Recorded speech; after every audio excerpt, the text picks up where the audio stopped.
Welcome everyone to another edition of Play It Through, and on this edition it's Super Mario World for the Super Nintendo, brought to us by Nintendo.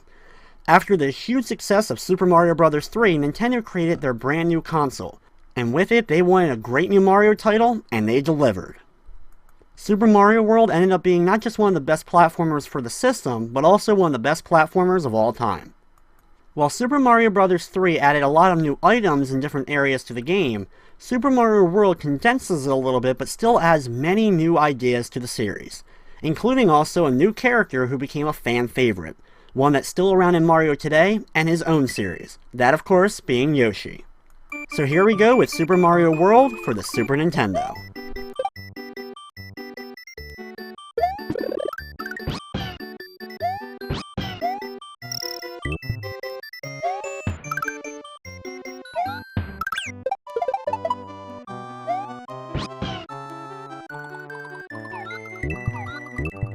As we start off Super Mario World, we get to see a short demo of Mario showcasing some of the new abilities available in the game. He's also playing a level that we won't be seeing until we make it to the secret world later on in the game.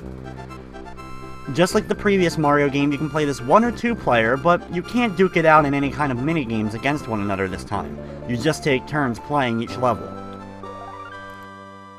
In Super Mario World, Mario travels to Dinosaur Land, and is found once again that Princess Toadstool has been captured by Bowser and we must save her. You start off the game at the Yoshi House. Being the new character, one of our other goals in the game is to collect the Yoshis, trying to free those who have been kidnapped. If you enter the Yoshi House, you'll get a short message from the information box which you'll be seeing throughout the game. However, this is probably the only one I'll voluntarily hit. The other ones give you information on how to do the different moves and use certain things in the game. Super Mario World also has a map screen similar to the one that we saw back in Super Mario 3. However, we have a little bit more leniency, as well as a lot of the levels have multiple paths to exit from, giving you different levels. There's a total of 96 gates. A lot of levels that you'll see that have yellow markers on the map screen are only 1 exit levels. However, if you see a stage with a red marker, that means there's 2 exits in that particular stage. As well as some of the specialty levels in this game, such as the ghost houses, they too may have multiple exits. There's a Star Road, which gives you access to different areas of the world map more easily by completing the levels amongst it, as well as you can go to a secret special world, and by completing that one you get a pretty cool Easter egg that happens to the game. Now during this run I will be showing all 96 exits in probably the most efficient way that I could come up with. I'll be saving the special world for the very end though. You can definitely tell just by the first level there's a big upgrade as far as graphics are concerned, as well as the variety of enemies. We saw giant bullet bills, a new enemy named Rex, and we'll be seeing some new enemies as well throughout the whole game. After completing the very first stage, Yoshi's Island 1, you travel up the mountain to a secret Switch Palace. This is the first of 4 Switch Palaces in the game, and by completing these little extra levels, you end up turning all the yellow blocks solid so that you can stand on them. The yellow ones we get for completing this area will give us a mushroom every time we hit one, while the green ones will give us a feather for a special ability that we'll see in just a little while. The first Switch Palace is quite simple. There's a Pow Block that you can hit that causes coins to appear. You can run around and collect as many coins as you want until it runs out, then go in the pipe and jump on the large switch in order to activate it. The game also is the first Mario game to have a save feature. In order to save, you must complete a Switch Palace, one of the castles, a fortress, or a ghost house. You also get one for completing every 2 levels during the special world. After completing the first Switch Palace and the first stage, we'll go now to the right and start heading up Yoshi's Island and through the rest of the levels here. At the beginning of this stage, pick up the turtle shell and throw it amongst the entire line of Koopa Troopas. By hitting them all with the same turtle shell, you'll gain an extra life. Hitting this block will give us the first access to our friend Yoshi. Yoshi adds great depth to the game, allowing you to do some pretty cool jumps, as well as he has the ability to eat enemies. Also with Yoshi, by eating certain colored turtle shells, you'll gain certain abilities, such as red being allowed to spit fire, yellow ones which allow you to stomp, and blue ones which allow you to fly, which can be extremely useful. We can also get different colored Yoshis which have the same abilities when we go into the Star Road later on.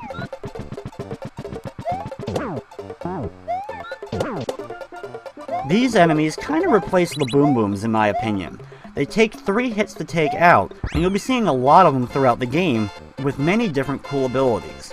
As you can see, they all have football helmets on their head, however they can also throw baseballs and kick footballs.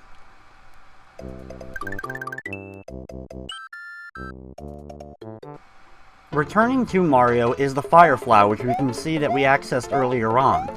New to the game, however, is an item hold system. In the top center screen, you can see that we currently also have another Fire Flower. At any time, you can actually switch out by hitting the select button, or when Mario gets hit, the other item will drop down. In this stage, be careful of the moving, swinging platforms. For the first time in this game, you'll have to do a little bit of jumping. By hitting the Switch Palace though earlier on, it allows solid blocks to appear over here, saving us in case we accidentally fell on the platforms that you can see get bigger and smaller every couple seconds. In each of the stages, there's also Yoshi coins, which you can collect. Collecting all 5 Yoshi coins in a particular stage will grant you an extra life. However, there is no extra bonus to collecting every coin in every stage.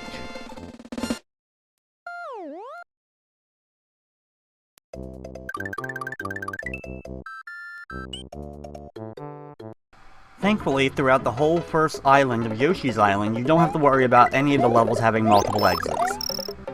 In level number 4, you have the first bit of water to deal with in the stage. There's some cheeps that you may have to deal with, as well as some spike balls that float along the water as well. The good thing is, if you have Yoshi, you'll be able to jump on these. Also new to the game is Mario has 2 different types of jumping.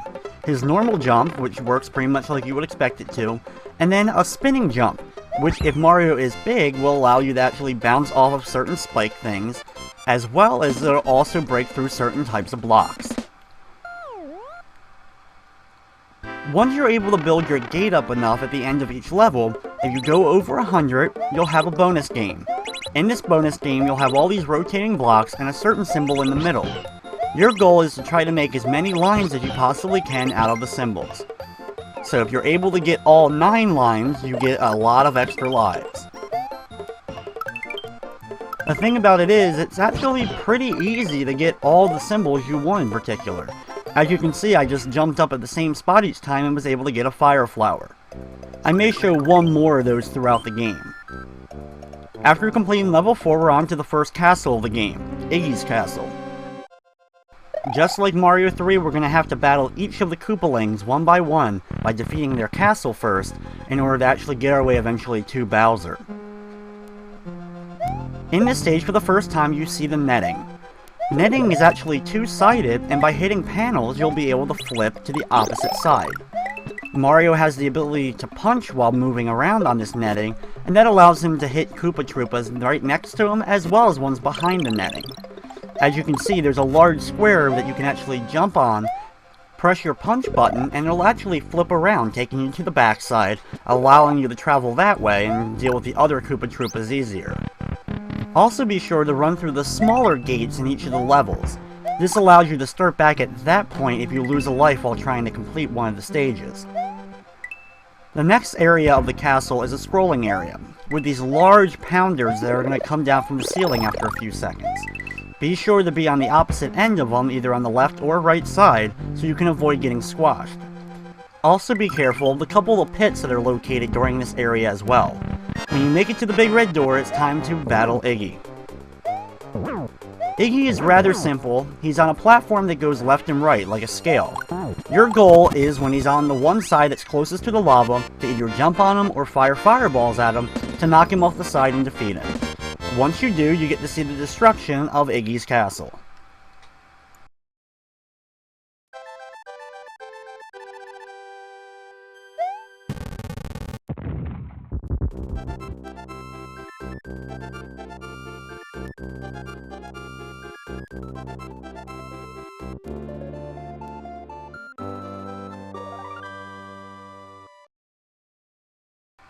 After completing the first castle, we move on to the second set of levels. Here is Donut Plains. Now in Donut Plains level 1, you can see it was actually a red circle on the stage. This indicates this is the first stage that we'll be doing that has multiple gates.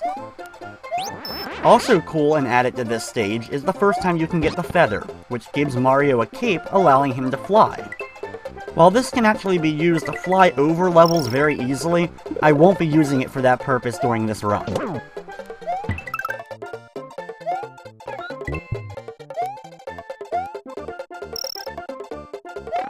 By going up this pipe, you get to this minigame for the first time. There's several lines broken up into 3 different question mark blocks. If you hit them in the correct order, it allows you to get an extra life.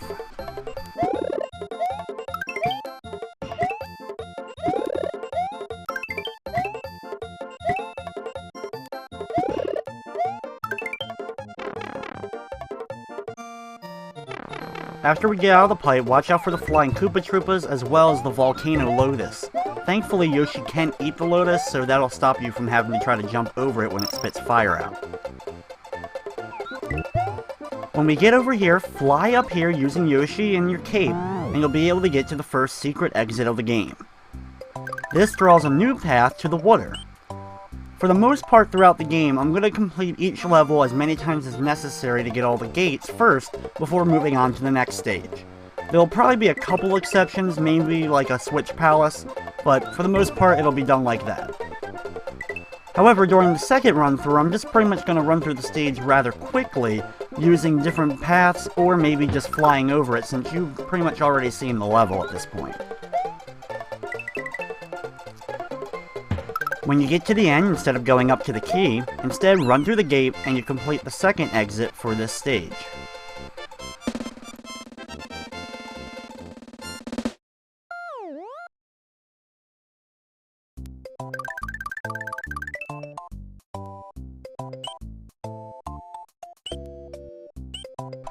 The next level we're going to do is Donut Plains Secret 1. This is another level that has multiple exits. Watch out for the Rip Van Fish in this stage, as they come to life and wake up when you get near them and start to try to chase you down. There's a couple of different types of Cheep Cheeps available in the game as well. You have the orangish white ones that will actually move back and forth in a set pattern, while you have the green ones which will actually keep moving and just go straight.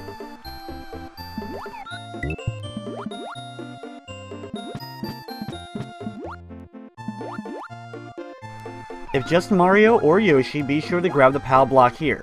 Be careful if you use Yoshi to carry items, because after a few seconds he will try to swallow it, so be sure to spit it back out before he does. Over here, jump on the Pow Block, causing these blocks to turn into coins, so you can get down here and hit the block, grabbing yourself the key, and then go through the keyhole to complete the stage. This will get you a branching path to the Ghost House on the far right. Now we're going to head back and go through the other exit. Pretty much from here on out in this stage, we'll just be going right through to the very end. It's actually not too much longer than where we were last time.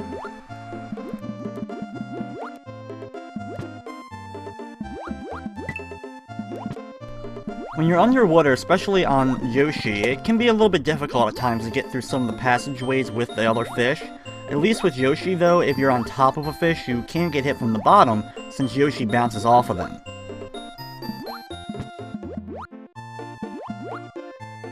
Over here where the Pow Block is, originally, we picked it up last time, if you hit it there, it does give you an arrow that tells you to quickly go over to the right side where you can get the key. But it's much easier just to pick up the Pow Block and move it over there near the keyhole, so you have a lot more time to deal with in order to get underneath and grab that key. Just a little bit farther though, you'll make it to the goal for this level and actually complete it, and we can move on to the next stage now.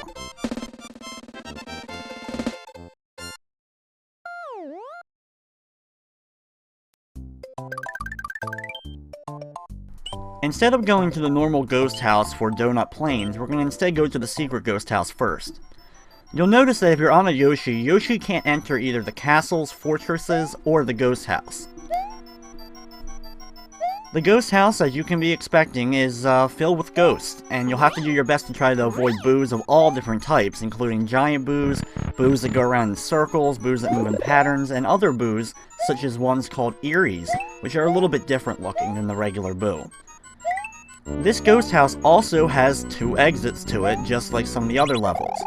The first one, we're going to hit the Pow Block over to the left, and then enter this blue hidden door that's amongst these blocks, so be sure to grab a couple of the coins around there, so you can sneak into the doorway.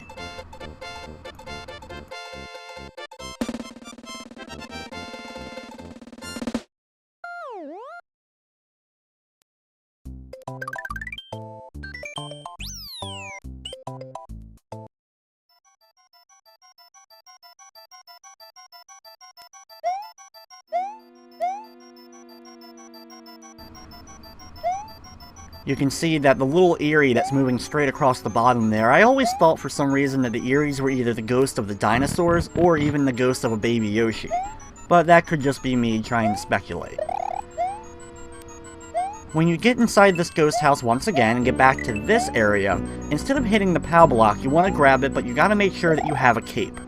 Once we have it in our possession, we're gonna fly up to a platform that's located up here, in which case we'll hit the Pow Block and open up a secret door to take us to a mini-boss battle against a Giant Buu. Unlike the other Giant Boos, you can actually attack this one by using the blocks below in order to pick them up and launch them up at him. Like most normal enemies from Mario, it'll only take 3 hits, but you'll have to watch out for the other mini-boos that are walking around as well, and you can't take them out with the blocks. Once you hit the big Boo 3 times though, you complete the stage and we can move on to the next level.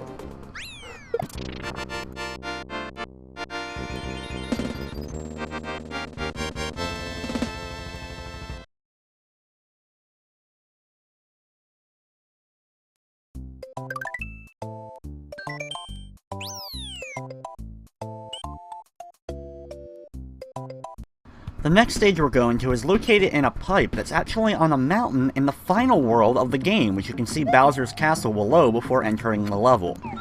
This stage only has 1 exit, as you can see, by having one of the yellow dots instead of a red one. The ground is made up of ice during this stage, so be very careful when running across platforms. If you try to make a quick stop, you'll slide for a couple of extra seconds, maybe running into an enemy. The level though is pretty easy, and when you make it to the end you have a huge line of Koopa Troopas set up, that if you actually stomp them all down with Yoshi, you can get an extra life. There's also a hidden star located in the level if you want to grab a lot of extra lives by taking out a ton of enemies at once with the star.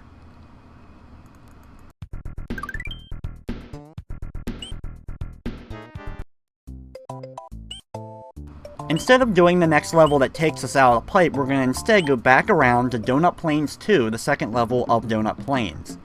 Inside here is a side-scrolling level that auto-scrolls while we're inside of a cave. This is the first time that we see a few other enemies in the game, including the beetles, which you can see are the hard-shelled enemies that we've been seeing since the original Mario Brothers, as well as the bat enemies known in this game as swoopers. Just like Mario 3, you can hold the down button on slopes and you'll slide a little bit, allowing you to take out some enemies that are along the slope. As you can see, I was able to even hit an enemy in mid-air while going down one of the slopes. Be very careful of the giant amounts of sand that move up and down slowly, and they can squash you and cause you to lose a life.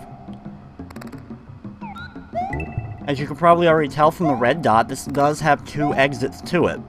And you can have multiple ways of getting to these 2 exits. The first way to do so is by going in this small green pipe located over here.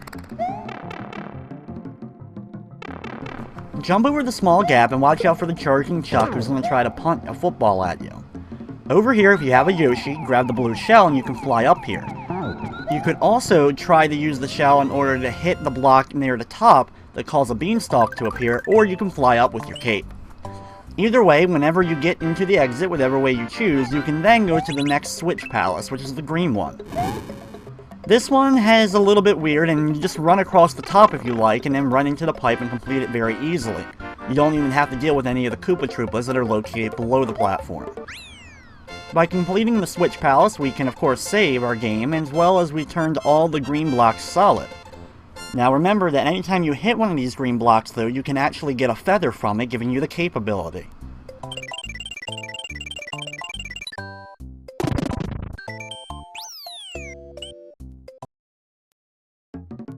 After taking out the Switch Palace, go back to the previous cave level.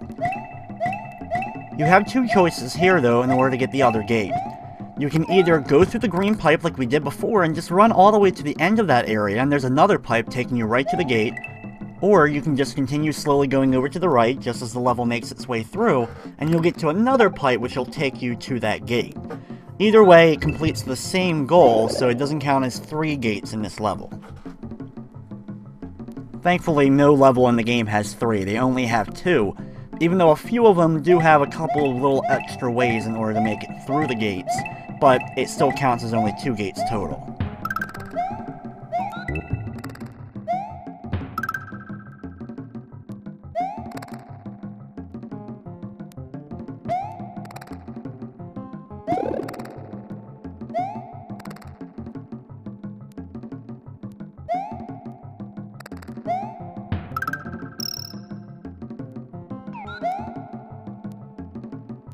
Instead of going through the pipe and going that way, I will continue just normally through the stage so you can see what the rest of the level looks like.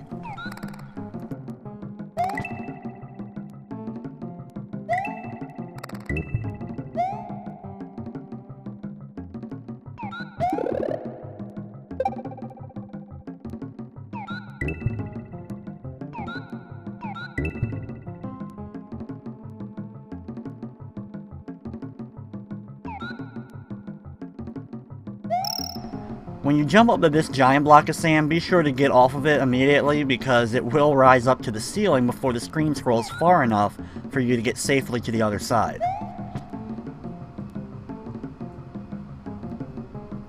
However, once the screen finally decides to scroll itself, you'll make it to the pipe on the opposite side where you can complete the stage.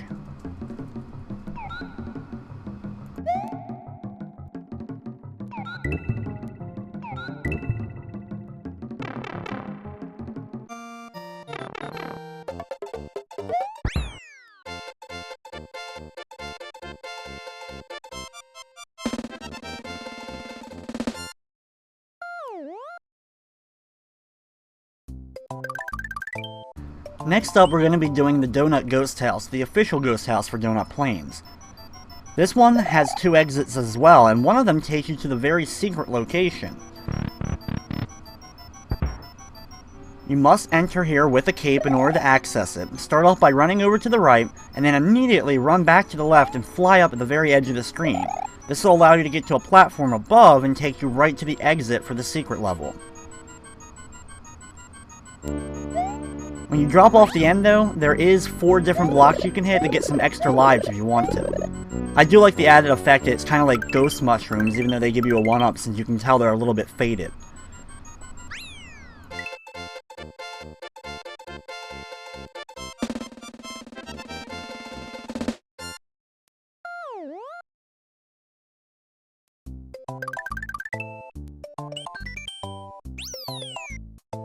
The top secret area is a great level. It doesn't count as an actual gate or anything, but inside has 4 blocks that contain items and 1 Yoshi. If of course you're small, you'll get mushrooms, however the 2 on the left contain fire flowers and the 2 on the right contain feathers, and you can go back there as many times as you want. Also, when you can see that you go there as a Yoshi, if you get the egg in the middle, you'll get an extra life, so you could build up a lot of extra lives if you really wanted to there. After we're done at the top secret area, we go back to the ghost house to complete it the normal way. When you get out of the first room, you'll jump up a pair of stairs and then you can exit into this room. However, you start off at the bottom and you can get a Pow Block. The Pow Block will let you access to a blue door on the left side, which takes you to a small special room. This introduces one of the other weirder elements, in my opinion, of the game, and that's this block. When you hit it, it starts a line of coins, and in whatever direction Mario walks, that causes the coins to change direction. And you can do this for a longer period of time, and there's a few times in the game we'll have to use this in order to actually make a giant line, then hit a Pow Block to turn all the coins solid. We can then use it in order to get to some secret locations. Either way, once you're back out of there, go back to the door, and then immediately jump up and go through the door again. Going through it this time will allow you to hit the block, and instead of a Pow Block, it will instead be one of the beanstalks that you can jump up in order to get to the door and complete the level.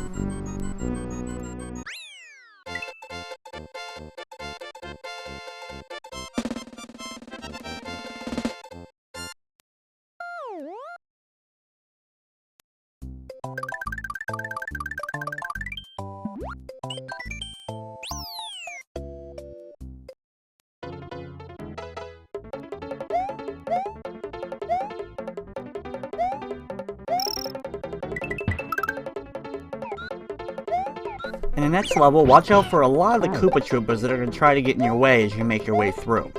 There's a few spinning platforms, and for the first time you'll have to jump amongst a lot of them. Here's the first on-off switch of the game. On a moving platform like this, when you hit an on-off switch, it changes its path. This will allow you to get to different areas, and sometimes you'll have to be very careful, because if you don't change the path, you'll run into a dead end.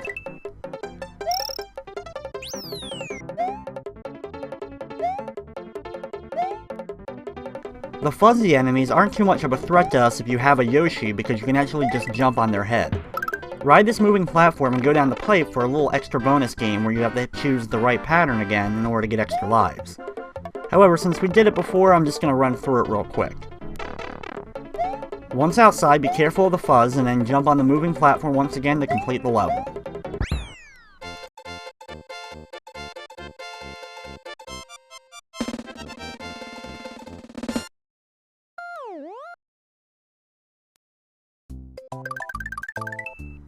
Donut Plains number 4 is the final stage of Donut Plains before the castle. At the beginning of the stage, we can grab ourselves a yellow shell.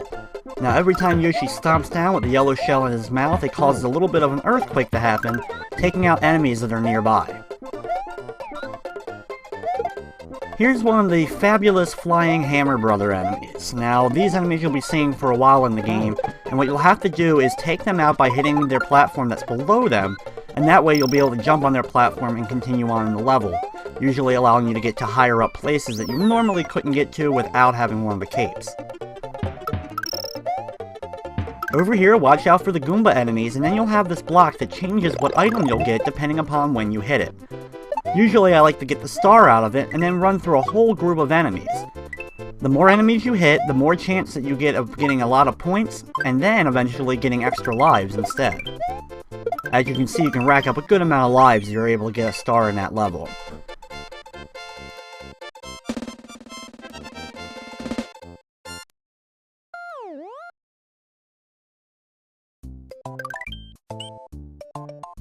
Now it's time for the castle of Morton Koopa Jr.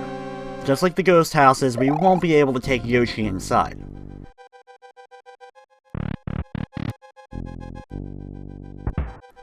This castle, at the very beginning of it, has two thwimps that fall down.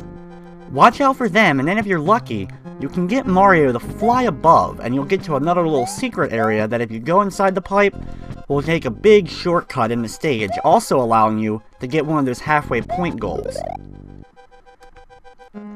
After exploring that area, we're instead going up the path and going up the conveyor belt, watching out for the different enemies, and then make our way into the next room. Be careful in this room of the dry bones at the top, as well as the big thwomps that are going to try to stomp you down. Next up is the big room of the castle. You have all these different blocks that come in and out of the walls. You'll have to choose the right times in order to jump up them, so you can get to the higher platforms.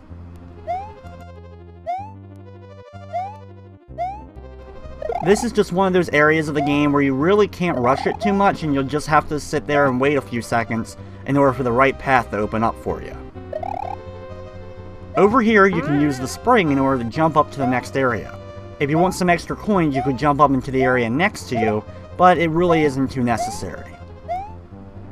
Be careful here that you don't get squashed by staying put on one of the blocks or by getting through very quickly so you can get to the top before getting squashed.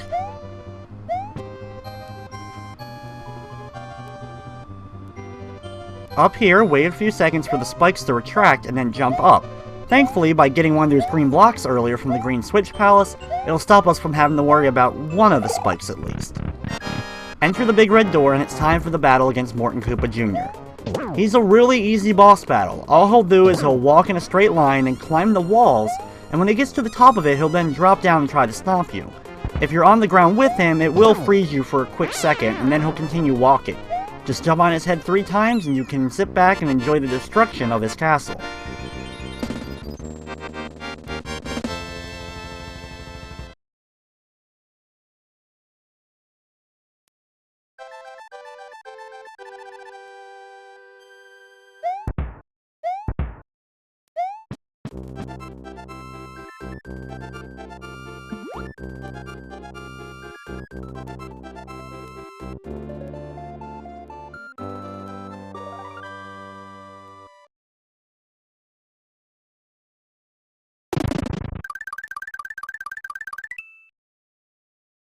The third area of the game is inside of a large cave, and it's called the Vanilla Dome.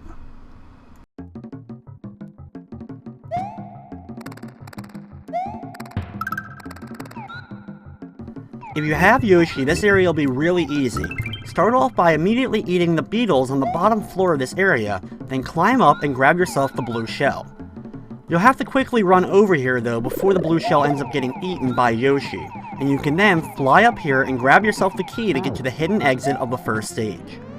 Without having Yoshi here, it can be definitely trouble to get up here, and you may have to wait until you hit the purple switch house or the red switch house in order to activate the blocks there to climb up easier.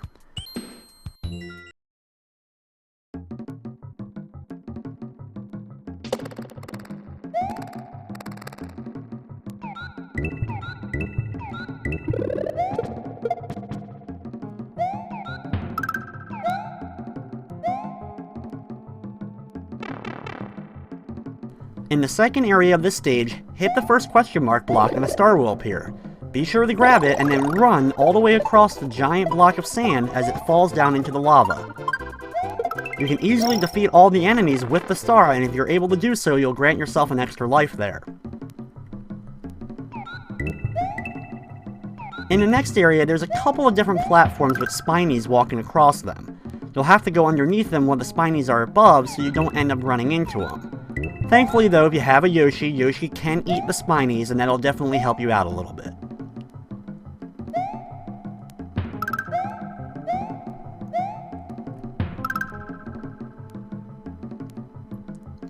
Over here, choose the middle path for probably the easiest way, as well as granting yourself another one of those blue shells if you want it, just to fly across the exit and complete Vanilla Dome 1 completely.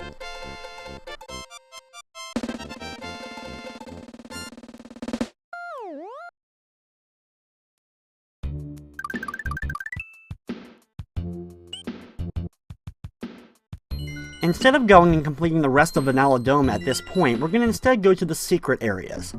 The first secret area is pretty easy, but once again it has 2 exits to it. This is probably the hardest level up to this point to keep Yoshi the whole time while making it through here. You'll have to do some fancy running back and forth in order to get Yoshi to fly up here. You can then fly up again to this pipe in the upper left corner in order to get to the secret gate of this stage. Don't worry, if you don't have Yoshi, there is a spring available for you to jump on instead in order to get up to that pipe a little bit easier.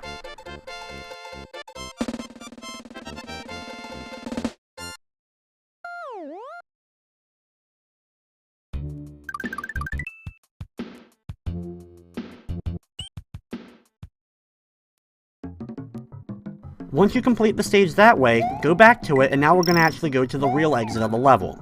Once again, we'll use some fancy flying with Yoshi with the cape in order to get to the upper areas while keeping Yoshi with us for now. Be careful here of all the different turtles that are flying overhead, and you'll have to make a quick jump in between the Koopas and the gap so you can get above without accidentally running into one. The level though is pretty short, and the exit's right after that as we make it to the pipe above. Just be sure to watch out for the football that may get kicked at you when you're trying to go to the goal here.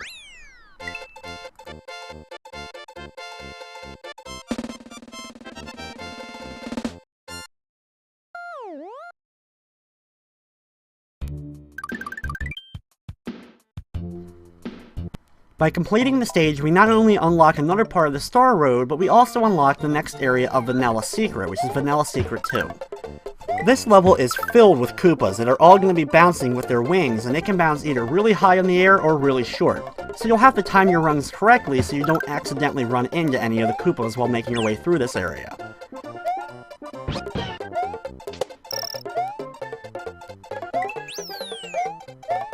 When you make it to the halfway point, watch out for the spiny and then slide down the hill.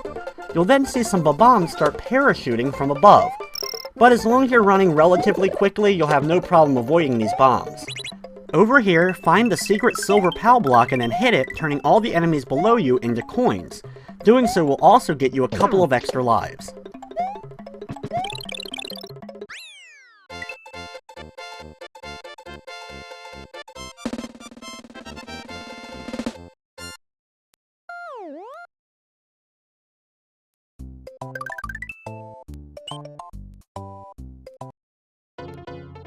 Vanilla Secret 3 is one of the cooler levels in the game because you have all these dolphins bouncing in and out of the water and you can actually use them as platforms.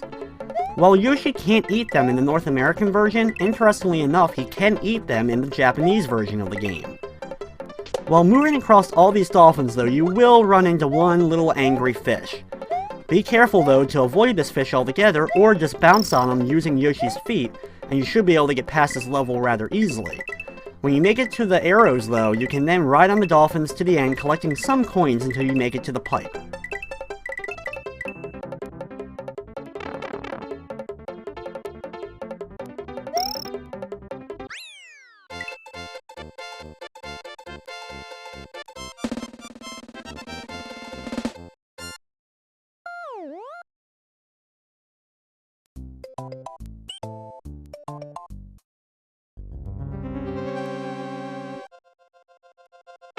The next level is the fortress for the Vanilla Secret area.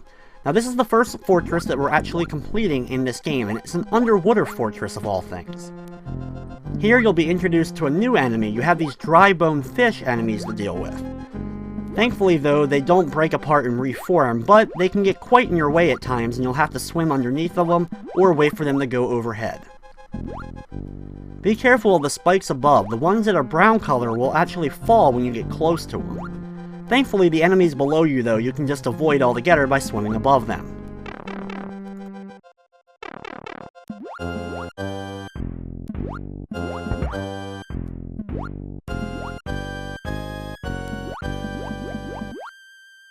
Over here, watch out for the dry bones that are going to try to run into you, and then you'll come to a big red door where it's time for the boss battle. The boss battle for all the fortresses is Reznor. Reznor is these 4 Triceratops riding on platforms in the center. You'll have to hit the block below them in order to defeat them, and once you hit the first one, the different parts of the bridge will start to break apart. You'll have to quickly defeat all the Reznor before the blocks end up disappearing below you, or stand on the platforms with them as well, and then you'll be able to hit the last couple ones that you need. It can be a little bit tricky the first time you're doing that battle, but since you'll have to do it so much in the game, you'll get used to it rather quickly. Once you complete the area though, you end up making it to Butter Bridge, which you can then see the level 4 castle over to the right. But don't worry, we'll go back and finish Vanilla Dome when we actually make it to the Castle 4, and still complete all the castles in the correct order.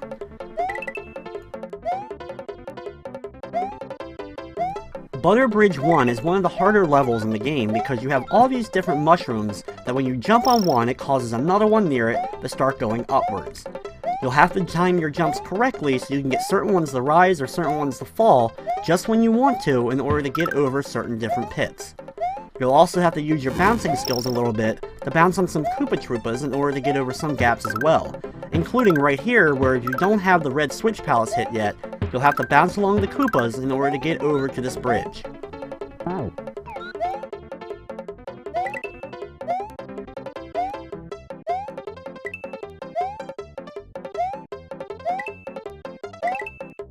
When you get here, jump onto this platform and just ride it all the way down, avoiding the Koopas the best that you can.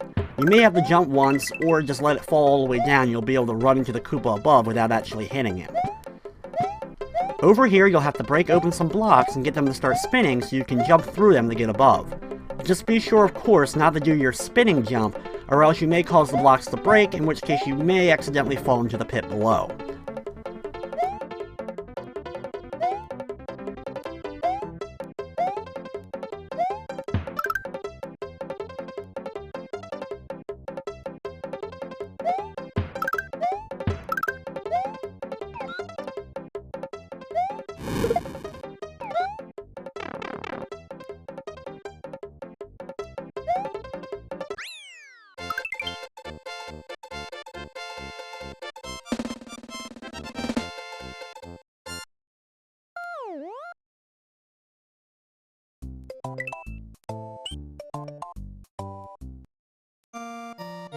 Butter Bridge number 2 has a lot of the Koopas with capes that are going to fly towards you.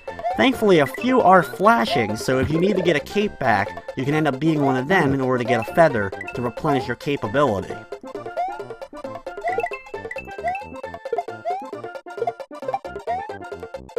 Be careful of the 2 blue Koopas there that will try to kick their shells towards you while you're moving on the platform below them.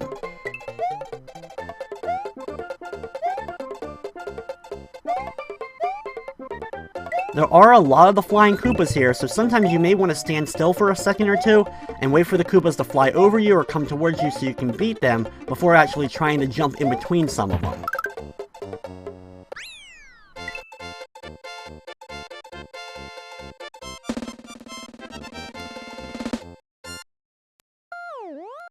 Now that we completed both levels of Butter Bridge, we can see that we actually have a connection to the 4th castle, Ludwick's castle.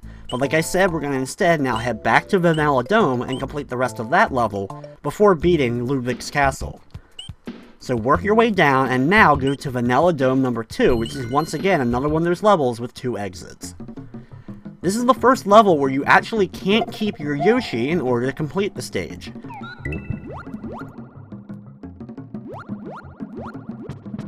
And that's because over here you have to hit this block in order to get this piranha plant to grow so you can climb up it. Unfortunately, Yoshi can't climb up and there's no way to get him to fly up there, so you're pretty much just going to have to leave your buddy behind and continue on in the level.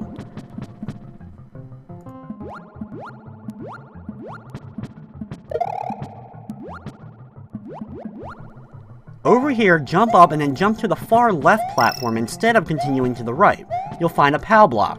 Don't jump on it right away, instead run through the wall of coins and then hit it. This will allow the blocks over here to turn into coins for you to fall down and grab yourself the key in order to go through the exit and complete the secret exit of Vanilla Dome 2. This opens up the red Switch Palace, or the pink Switch Palace, or maybe even the purple Switch Palace. Depending upon whatever color settings you had on your television or even on your emulator nowadays, it may not necessarily look too red to you.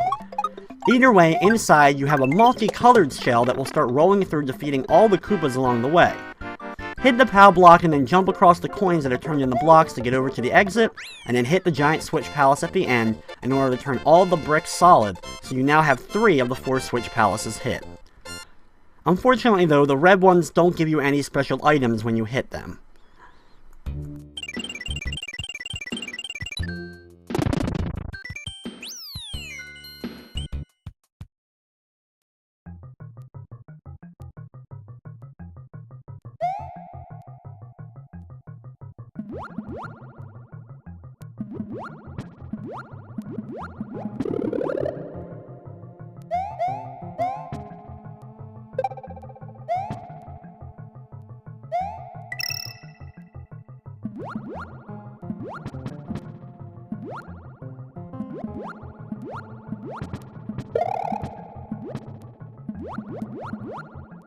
When you make it back here, of course this time head over to the right, watching out for the charging chucks who you'll have to use in order to break all the blocks that are sitting around there.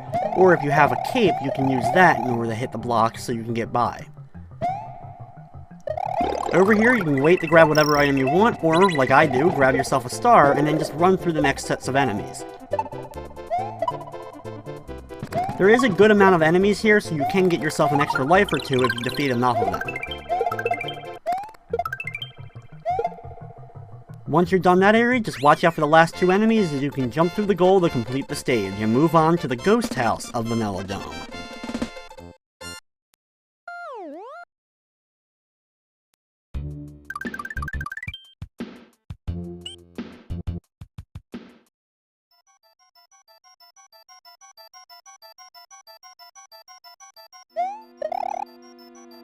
At the beginning of this haunted house, watch out for the Buu wheel that's going around here.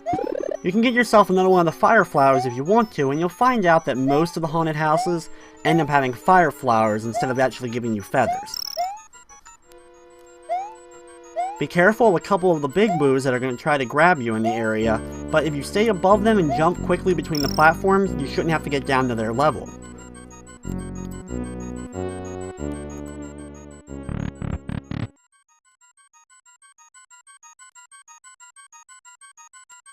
In the next area, you have these weird ectoplasm-type spheres that are going to be circling around.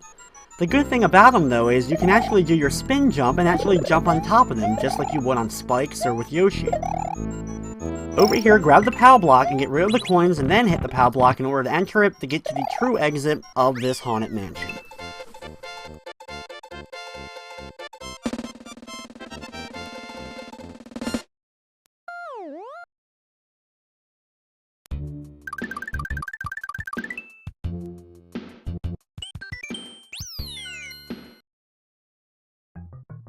In the next level, you have this different type of skeleton platform that you'll have to actually ride throughout most of the level. I always found it interesting that the third skull over is always shaking a little bit when you're on it. I guess it's some kind of glitch with the overall platform when they made it that they couldn't have it not shake. But either way, you'll have to ride this along, avoiding all the enemies as you make your way across the lava pools of this level.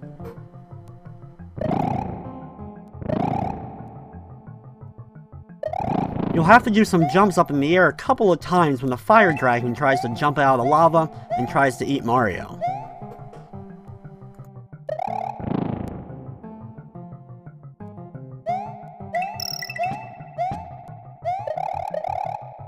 Here, take your time or do a quick run when all the piranha plants are up so you can get past them without accidentally running into them. Of course, having a cape or fire flower will definitely help you out. Over here, you can use this weird purple smiley face type thing to actually cause Mario to be able to run up pipes or walls. There's a few times in the game where that'll actually come in handy.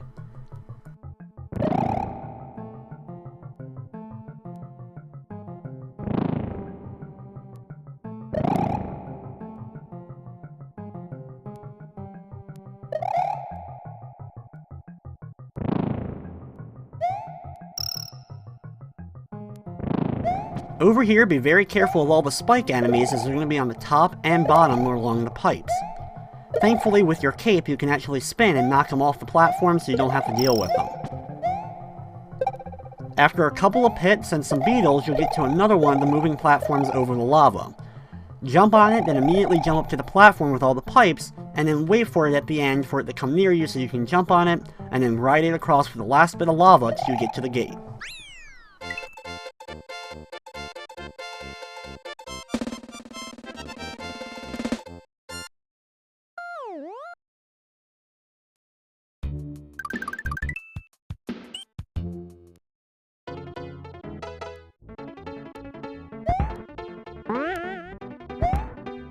The next level is pretty interesting. It has these weird type of platforms for you to jump on, as well as bullet bills that are going to be flying from the right side of the game. Try to do your best to avoid these bullet bills until you get about halfway through the stage, in which case then like 5 or 6 of them start coming at you at once. While it would seem like this would be really difficult to dodge, as long as you're moving rather quickly, you shouldn't have any problem avoiding all the bullet bills when they do appear. And like always, I like to have one of the bullet bills kind of follow me throughout the stage as much as I can. If you get to the end with a bullet bill, he ends up turning into a coin like many of the other enemies in the game, so it's not really anything special, but it's always fun to do.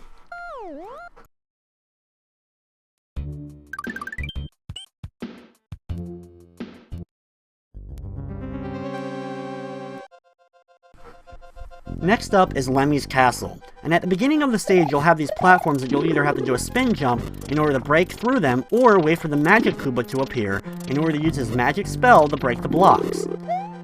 If a magic Koopa hits one of these blocks with its spell, it ends up turning it into a Koopa Troopa. Up here, grab yourself the Pow Block and then use it in order to cause this area to become solid so you can get into this door for a shortcut.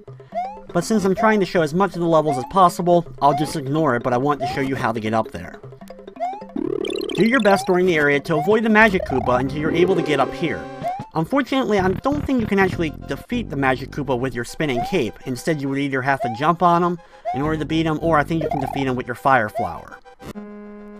In the next area, you have lava on the ground, as well as all these different types of blocks that you actually have to jump on in different patterns in order to jump off of them correctly, get through them, or not get squashed, while also avoiding falling into lava.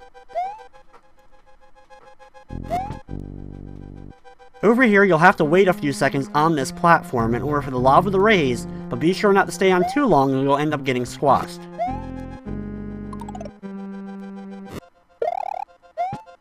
Thankfully, having a cape is your best friend as far as taking out these dry bones, because one little swing of the cape knocks them off the level.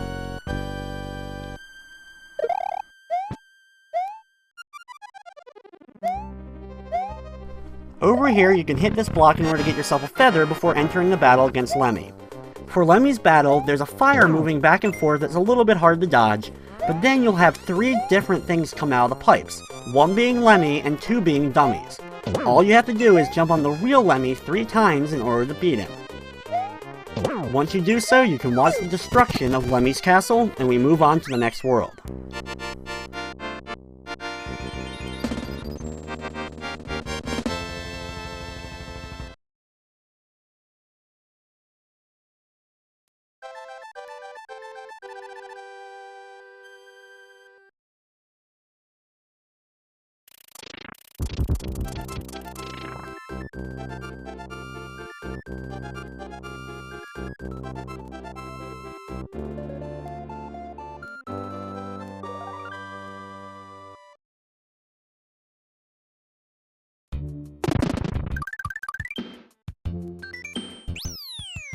After completing Vanilla Dome, go through the pipe and you'll be at Cheese Bridge, which you can see is right below the 2 areas of Butter Bridge we already completed.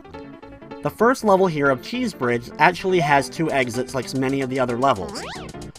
At the beginning, you can either fly over, or you can actually ride along the different platforms, and they go across 3 different paths, all of which lead to the same eventual end. You'll just have to be very careful along the way that you can watch out for all the different saws that are moving along those paths. You also may have noticed that I hit a certain box and a pair of wings came out. If you're riding along a Yoshi and jump up into those wings, you'll actually fly up into the clouds for a little bonus area. By completing it, you'll actually get one of the 2 goals for this stage, as well as your Yoshi will actually turn blue, giving you the flying Yoshi. This level is extremely hard to get to the second goal without having a Yoshi. If you can get enough speed along the end, you can actually fly underneath the goal here and come up on the other side. But unfortunately, since it's so hard to gain enough speed, this can be really hard to do. While I'm able to get enough speed eventually, I unfortunately am not able to fly underneath of it, so we'll have to come back into the stage again, which we already had to do, and then next time we'll actually try to get that secondary goal.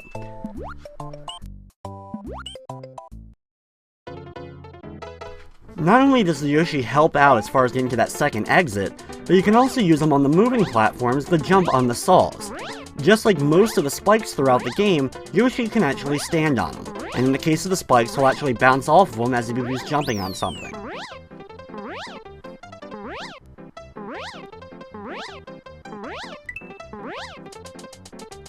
After a little bit of practice, you can actually get really good with the cape, and you'll be able to find yourself being able to cut through different enemies, get over pipes and different ledges, while all staying in the same mode of flight. Here, this time, I was able to get in flight beforehand, and was able to fly underneath the goal and come up on the other side, allowing me to get to the secret goal. Like I mentioned earlier, though, the much easier way to do that is to have a Yoshi and jump down below that goal, and then shoot off a Yoshi, sending you above, so you're behind the goal and can then finish level that way. After completing both goals, we're going to start off by going to the secret level of this place, and this is Soda Lake. Inside Soda Lake is a unique set of enemies. These enemies that shoot torpedoes at you. While similar to the Bullet Bills, they do act differently since they actually have to propel themselves after a couple of seconds of being in the water in order to actually move.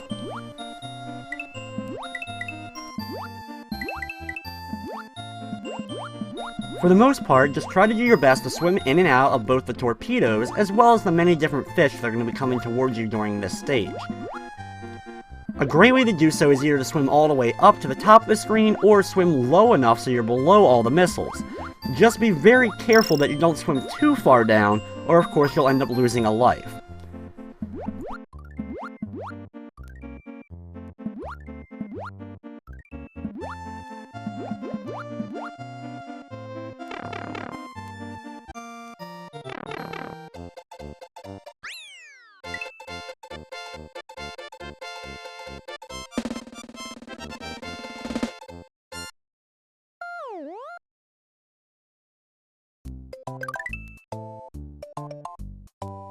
By completing Soda Lake, you get another entrance to the Star Road, which like I mentioned, we'll be going to later on in the game. Now we're heading back, up through Soda Lake and across Cheese Bridge to the first level of Cookie Mountain. Cookie Mountain is the shortest world in the game because it only has 1 level to it, 2 counting the bridge level that it took to get us here, but then you're right at the castle to fight Ludwick. Here you can use an easy-to-find red shell in order to take out the Monty Moles, while working your way in and out of the platforms to get down below. There's lots of the Monty Mole enemies in this stage. As soon as you see rocks breaking, either in the background or in the ground itself, be prepared that one of the Monty Moles is about to burst out. Thankfully though, they're just like most enemies and just a simple jump on them will easily get rid of them. Over here, use your cape in order to hit the block and choose whatever item you want to, just like the other times we've done those blocks. Like usual though, I'm going to pick the star and just run through the last few enemies before I reach the goal.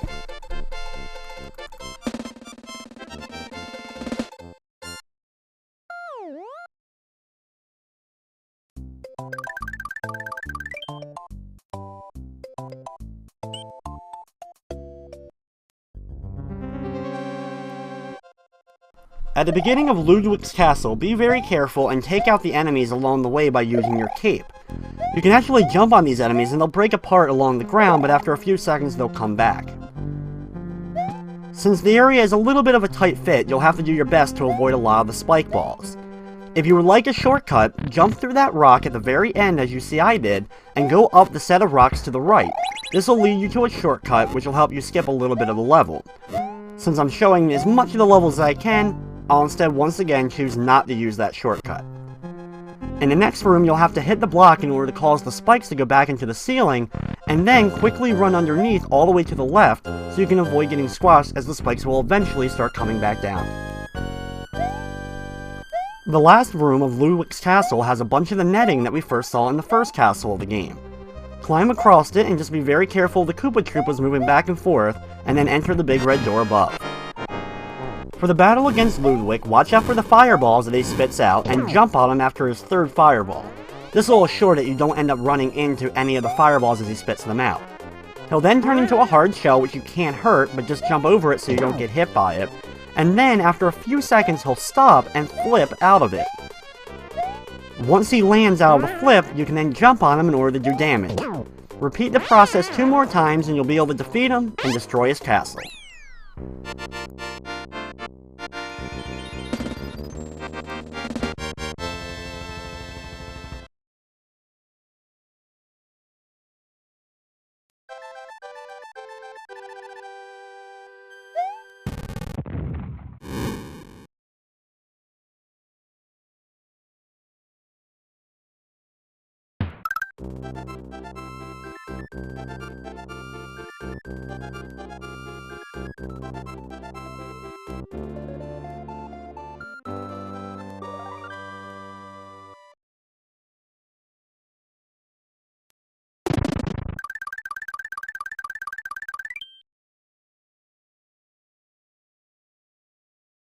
After Ludwick's castle, it's time now for the Forest of Illusion.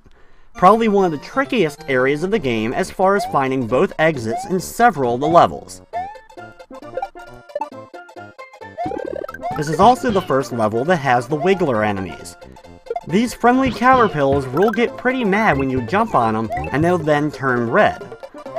You won't be able to actually defeat them, but Yoshi, like many of the other enemies in the game, can easily eat them. For a lot of extra lives, be sure to grab the star here because there's a ton of enemies for you to run into during the next section of the stage. Running into a Wiggler while also being able to collect lives will grant you 2 extra lives each one you destroy. Then you'll have to either fly with your cape or use your Yoshi in order to get over here to grab the key and go through the exit for the first of the 2 goals of the stage.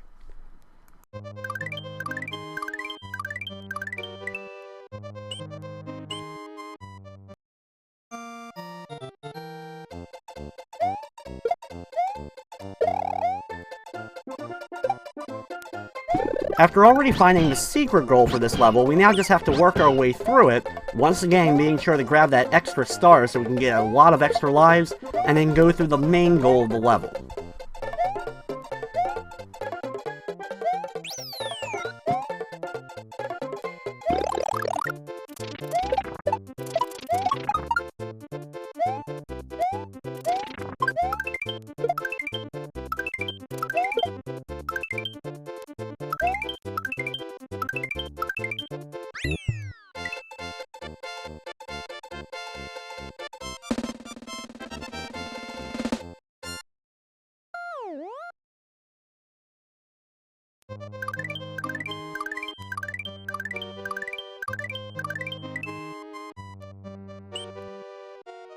After getting both exits, we're going to start off by going to the secret exit level, which was the ghost house. This ghost house also has 2 exits to it.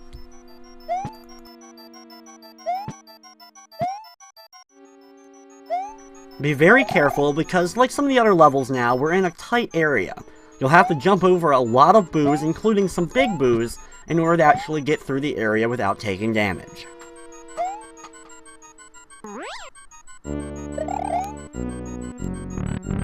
In the second room of the area, you'll have a whole bunch of the boos floating up above like we did at the very first ghost house of the game. Just be sure to run underneath of them so you can try to avoid them, and don't jump up too high. Over here, grab yourself the Pow Block and use it in the second area of that part so you can find the hidden door and get up top to the beginning of the stage again. Up here you'll find 2 doors. The first one will take you to the main exit for the ghost house.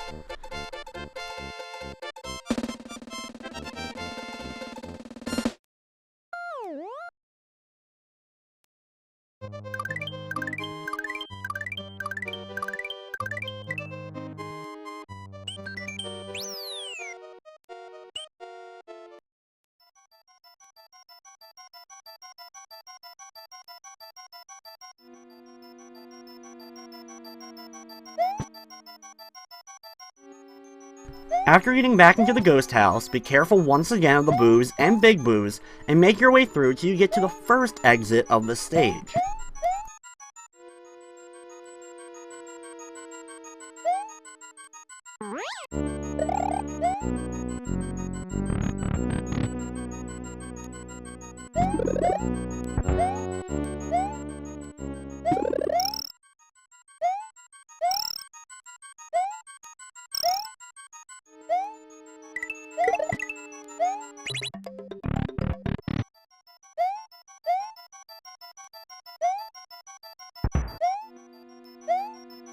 Instead now of using that first exit, instead continue over to the left. You'll then find a second door that you can go in to get to the secret exit. You may have noticed when you first entered the stage, there's actually a big boo blocking that second hidden door, so you probably didn't notice it when you first started up the level.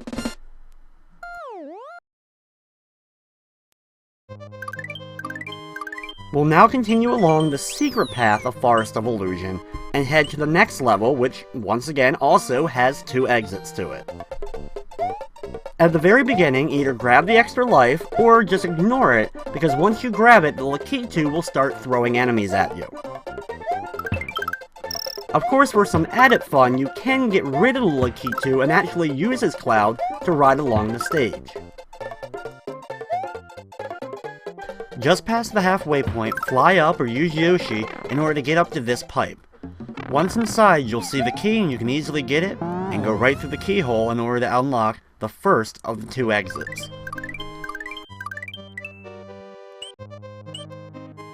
Now, like we have with a lot of the past levels, go back into the level and complete it again, but this time go all the way to the exit.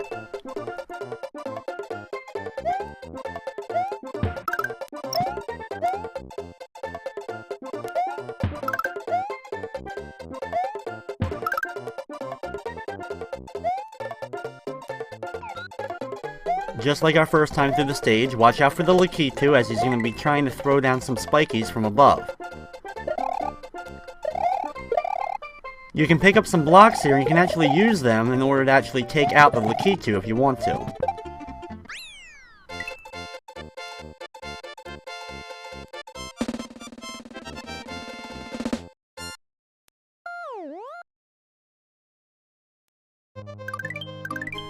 The next level is actually the only main level of Forest of Illusion that doesn't have 2 exits to it. The only other one is the Switch Palace we'll get to in a little bit, but that's really kind of like half a level. In this level, you have 2 moving platforms.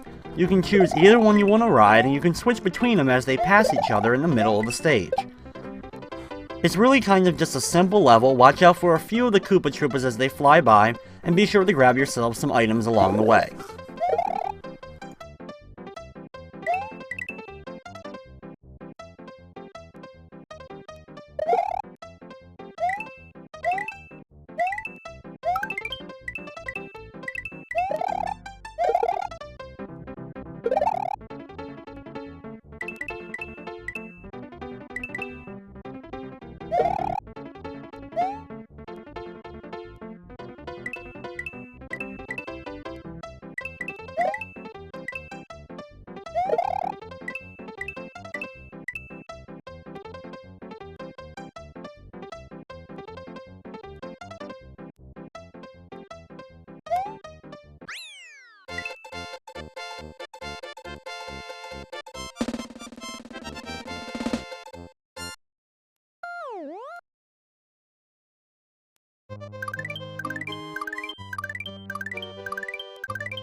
After completing that stage, you'll actually get on a path that takes you outside of the Forest of Illusion to the Forest Fortress.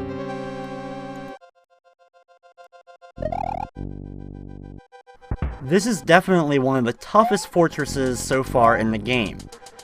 In the first room, there's a bunch of the heavy smashers that are going to be coming out of the ceiling.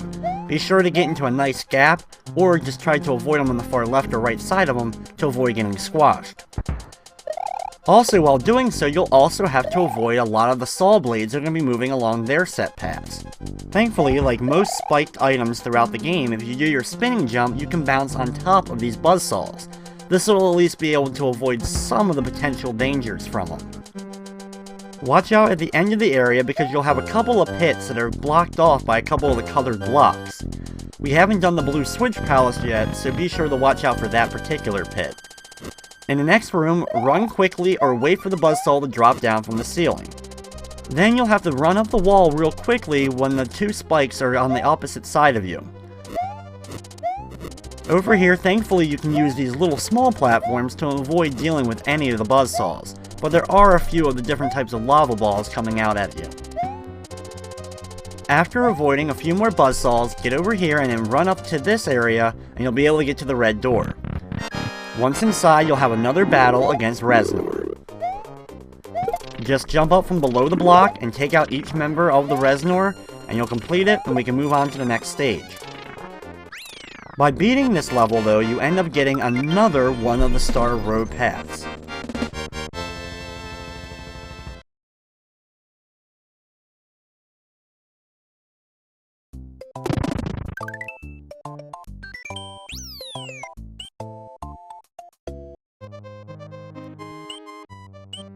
Now that we've completed the left side of the Forest of Illusion, it's time to go through the right side, starting with the water level for the forest. This level is a little bit annoying because there's two different exits to it, easy to get to, and they're both at the very end of the stage. So you'll have to swim through this entire level twice in order to get both of the exits.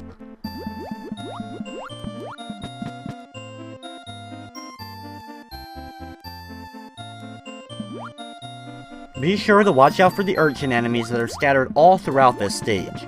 They move in a set pattern and you'll have to wait a couple of seconds for them to move past you, so you can end up going into the area where they're blocking you off usually.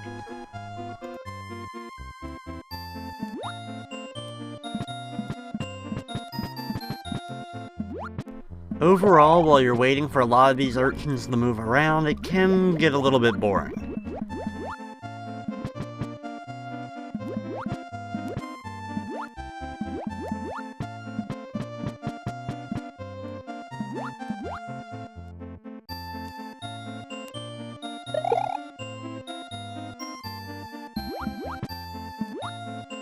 Down here, to the left, is where the hidden exit is, but we're gonna first take the longer exit by going through the normal gate.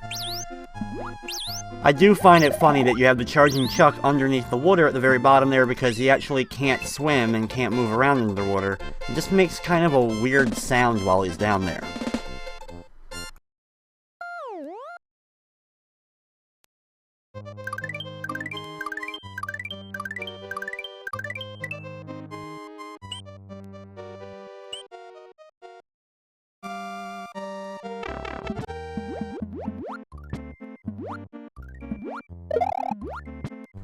The second time through the stage is probably even more boring than the first one. Watch out for the urchins, just waiting for them to move by slowly again, and make your way to the very end of the level.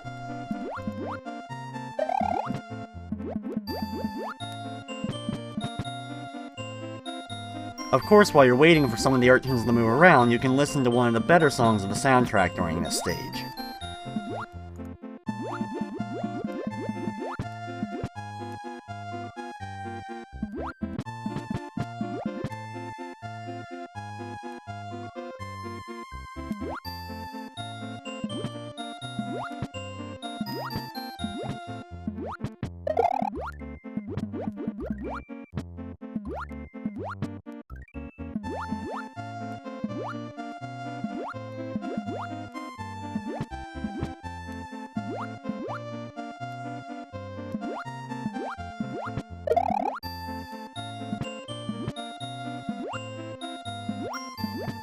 Over here, past the yellow block, you'll actually be able to swim through the wall. Once you go through the wall, grab the key and go through the keyhole, and now you've unlocked the path to the blue switch house.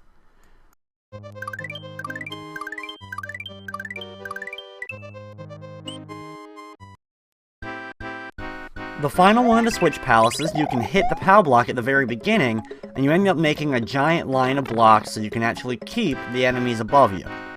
Just run to the pipe at the end and jump on the giant switch, and you now have all the different palaces hit.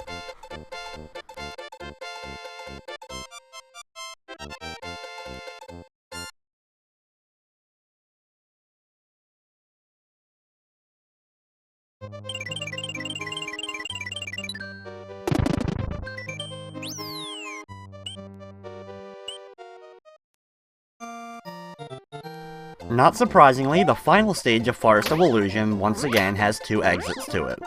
This level is pretty unique, and it's the first and only level you'll see the different enemies inside of bubbles. Inside of these bubbles will be Goombas, Bob-ombs, and sometimes mushrooms. Thankfully, just popping the bubble won't get you hurt by any of the enemies.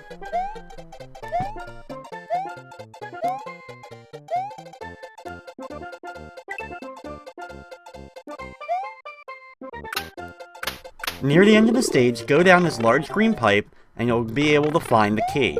You'll have to be Big Mario, though, in order to actually break the blocks. Grab the key, go through the keyhole, and you've unlocked the secret exit to this stage, which actually grants you access to the castle of this level. But before we do that, we'll have to go back and finish the last gate for this stage. The goal for this level is pretty much right next to the pipe that we actually have to go down to get to the secret exit. So we'll make our way through the stage once again, trying to do our best to watch out for the Goombas and Bob-ombs that end up popping out of the bubbles.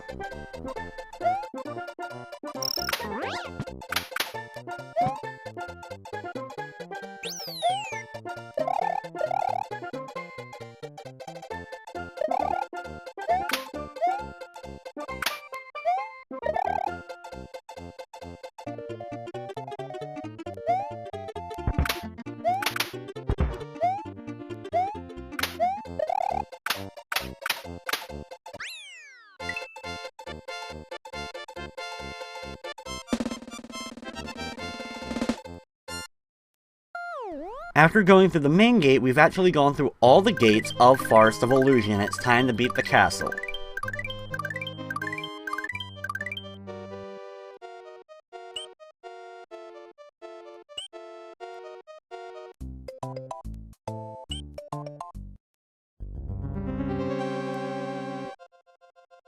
Castle number 5 is Roy's Castle. Start off by moving over and then drop down to the platform below. The platform will then start moving all across the lava. Just be sure to follow it as it moves around so you don't accidentally slip off of it and fall down into the lava. It'll take a little while, but it doesn't move too fast for you, so you shouldn't have too much trouble being able to keep up with it.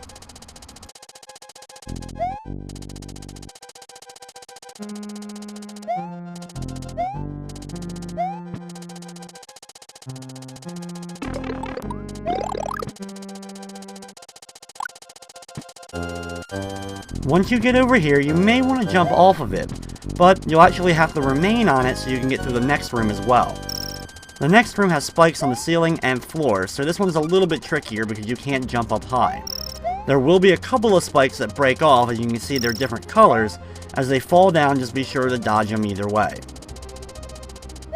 Finally though, once you get past that, you'll be able to get off of the moving platform and move along the rest of the level by yourself. Be careful of the 2 statues that are spitting fire, and it's probably best not to use the Pow Block. Either way, when you get to the end, go through the big red door to battle Roy. This is pretty much an exact rematch against Morton that we had earlier in the game. Jump on his head 3 times to beat him, and anytime he gets near the wall, he'll fall down where you're standing and cause it to shake. The only difference here, though, is that the walls move in a little bit closer with each hit. But once you deliver 3, you'll defeat Roy, and you destroy his castle in the process.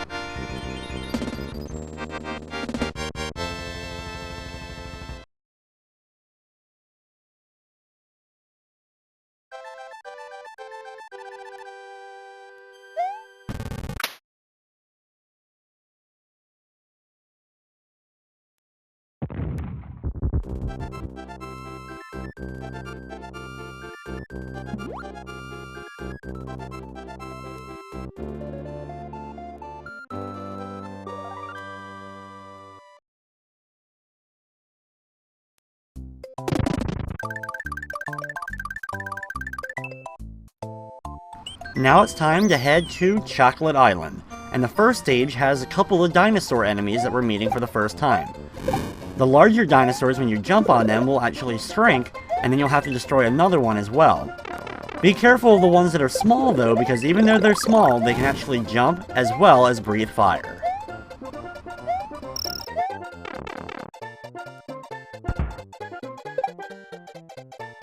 Be sure to use the spring to jump up and hit the halfway gate if you want, and then be sure to jump on the Pow Block so you can get over the piranha plants below.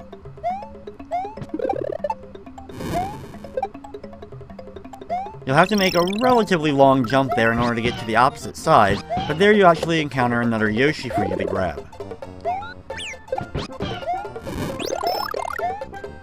At the end of the stage, you can go down the silver pipe to get launched by the big green pipe next to it. You'll come down, landing right on top of a Koopa Troopa, being able to propel yourself over to the other end and finish the level.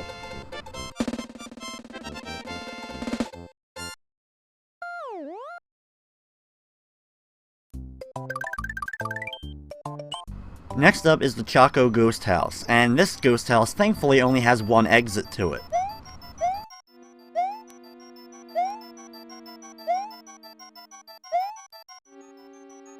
This ghost house has a unique feature to it.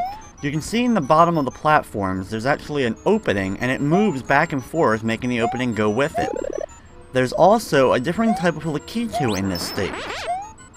This enemy, the Fishing Buu, actually uses its fishing line with a flame at the end of it, so if you accidentally try to jump up into it, you'll end up getting hurt.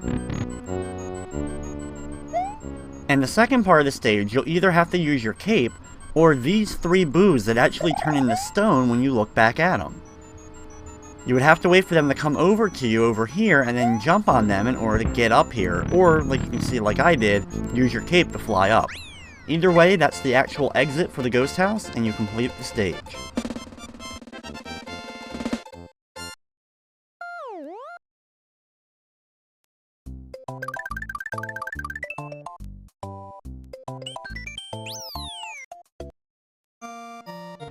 This is one of the more unique levels in the game that actually has 3 exits to it, but only 2 of them count for gates. One of them involves you getting a certain amount of coins, and the other 2, which we'll be getting, are one that has you going really fast through both areas of the stage, as well as just going through the normal gate itself.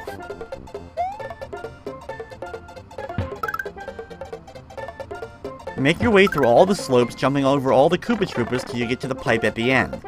As long as you went fast enough, you'll come out to this area with a bunch of different charging chucks. Be very careful of the ones throwing the baseballs, and then grab the key at the end and go through the keyhole.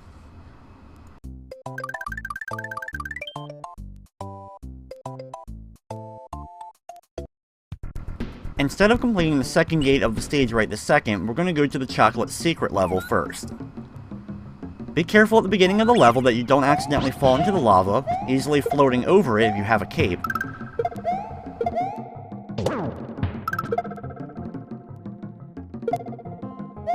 Be very careful of all the football kicking charging chucks near the beginning of the level. In the next part of the stage, you can slide down a bunch of slopes back and forth, taking out all the beetles as you slide down.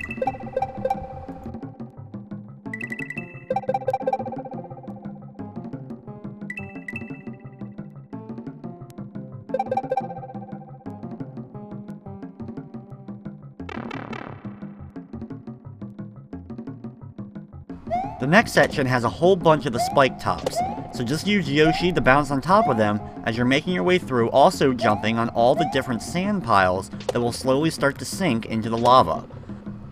These sections will start to sink pretty quickly, but with some rather fast platforming you shouldn't have too much trouble.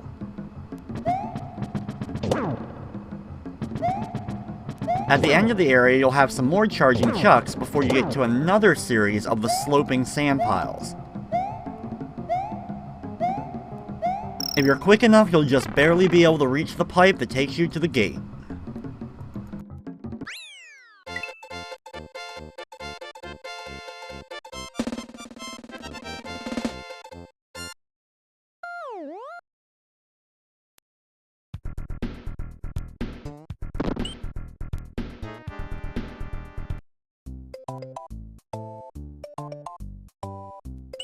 After completing the secret stage, we now go back to Chocolate Island 2, where we're now going to be completing the normal gate for this stage.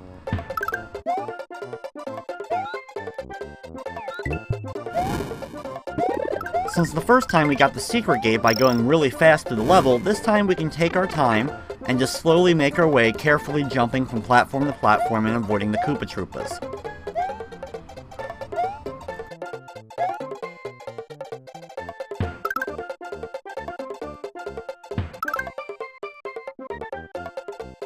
When you make it to the pipe, don't go in yet until the clock is below 250. As soon as it reaches 249, you can enter the pipe and you'll get to the normal exit for the stage.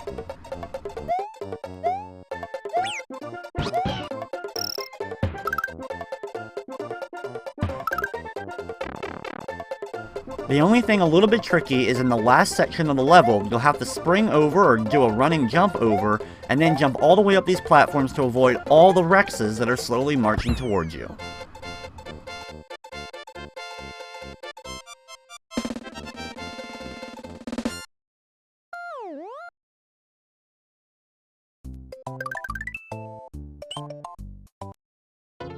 Chocolate Island 3 is another one of the 2 exit levels. This stage has a similar exit to the level we saw back on Butter Bridge.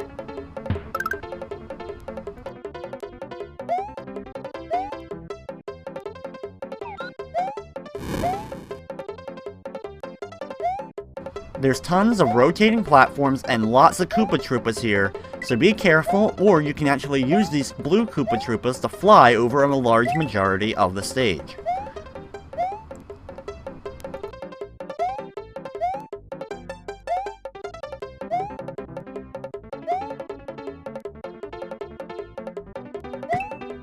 When you make it to the end, instead of going up to the gate, instead do a running flying jump over, and you'll be able to get behind that gate and get to a secret gate on the right side. You can also collect a few extra lives at the end as well.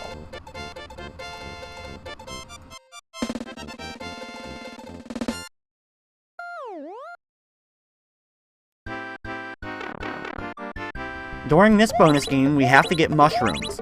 If you jump up right before the blocks start to make the turn, you'll be able to get mushrooms every single time.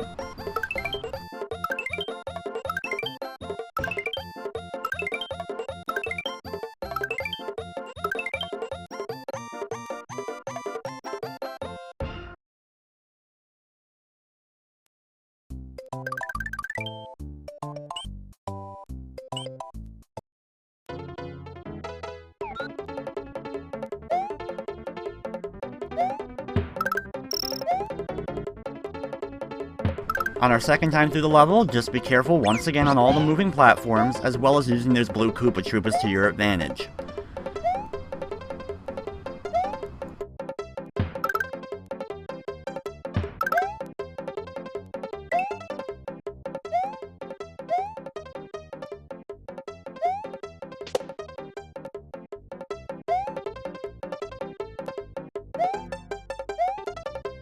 When you make it to the end of the stage, you can either fly up, or you can use the block there in order to make yourself a beanstalk so you can climb it in order to reach the normal gate for this stage.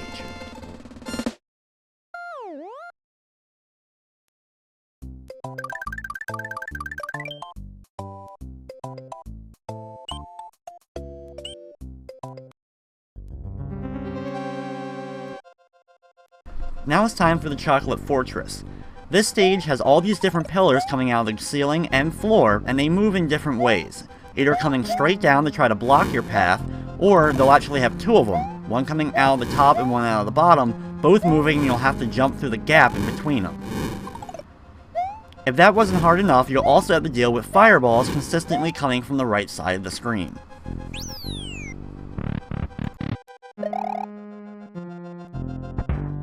In the second area of the fortress, there's lots of thwomps and a few thwimps for you to deal with as you're making your way through. Quickly running, you'll be able to survive most of these and be able to just run underneath them. One great thing about having the cape and actually flying is you're actually invulnerable while flying. When you get hit during it, you'll just spin out for a second or two, and you'll be able to get to a safe distance. At the end of the fortress, once again, do battle with Reznor, doing your best to watch out for all the fireballs they're spitting out, and take out all 4 of them so you can complete the fortress.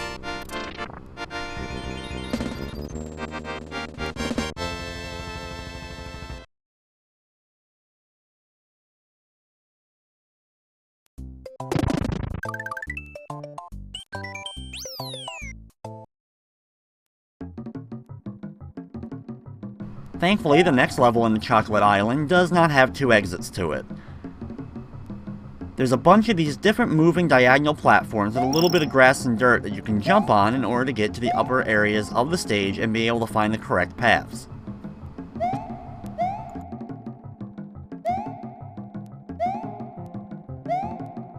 This stage also introduces the Mega Mole for the first time. The Mega Moles are giant cousins of the Monty Mole.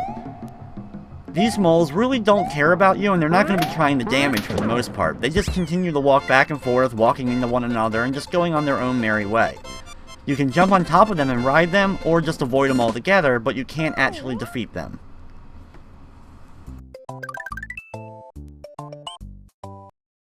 The next level in Chocolate Island also has only 1 exit.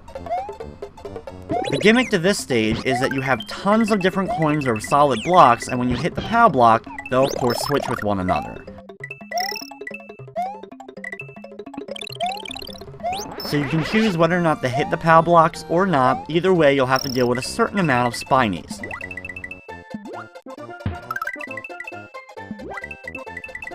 After making out of a couple of small pools of water, you'll have a bunch of pipes going up and down. Jump on the pipes carefully, being careful not to go into the gap in between, and then at the very end you'll have to bounce off a charging chuck to get over the last pipe.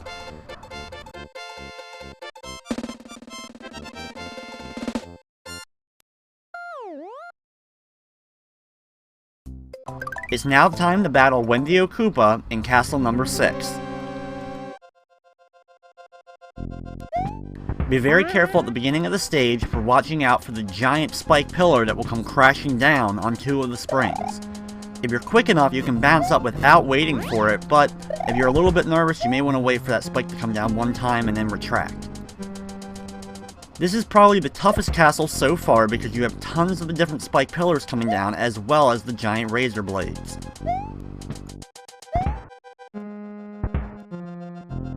As long as you can get the timing down, you'll be able to get past these pillars, but you may lose a life or 2 when you're first attempting this.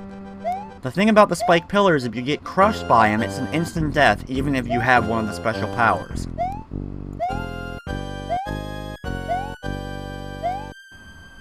The next section has different rock platforms that are going to be moving up and down, allowing you to stand on certain platforms, or the platform will disappear into the ground itself. You'll have to do your timing correctly so you can get past all these and over to the red door at the end. And now it's time to battle Wendy. Wendy's battle is pretty much the exact same as Lemmy's, except it's on a flat set of pipes this time. Jump on her head 3 times on the correct Wendy and not the dummies, and you'll defeat her, knocking her into the lava, and you'll also get to destroy her castle.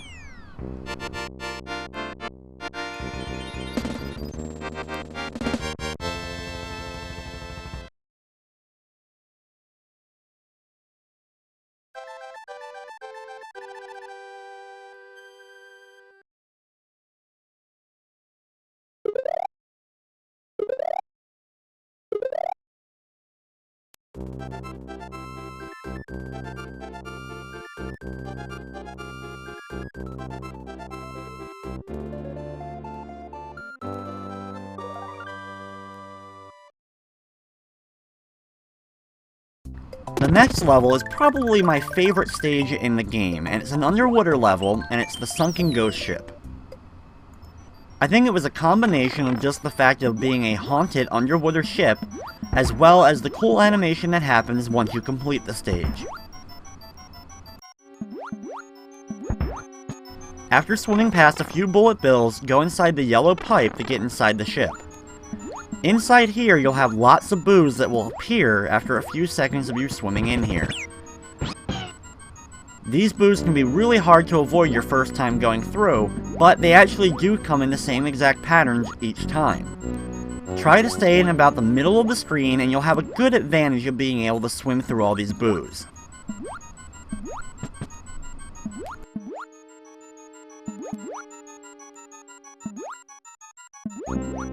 Near the end of the area, you'll have one of those spinning Buu wheels, so wait for the opening and then swim into it, and then above.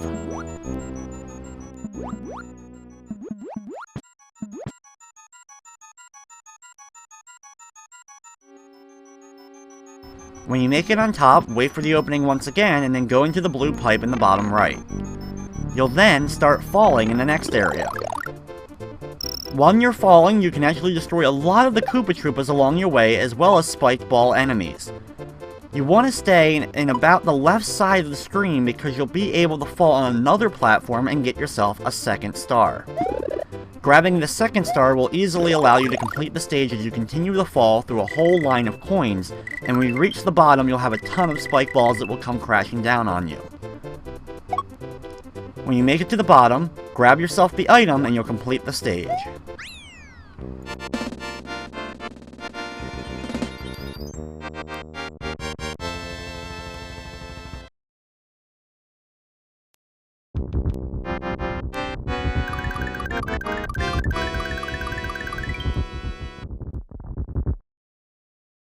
After the pretty cool animation, you'll enter the Valley of Bowser, the final area of the game. Valley of Bowser 1 is filled with the Mega Moles. This level can get quite annoying, with all the Mega Moles running around blocking your path sometimes, as well as being lots of different paths for you to take. It can be tricky at times just to find the right one so you can actually make it to the exit without running into another dead end.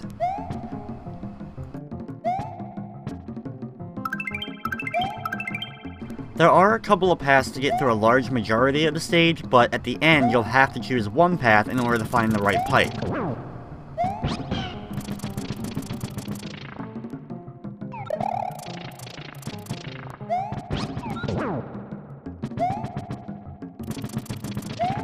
Let the charging chucks break down all the blocks so that you can actually make it to the green pipe and finally complete the stage.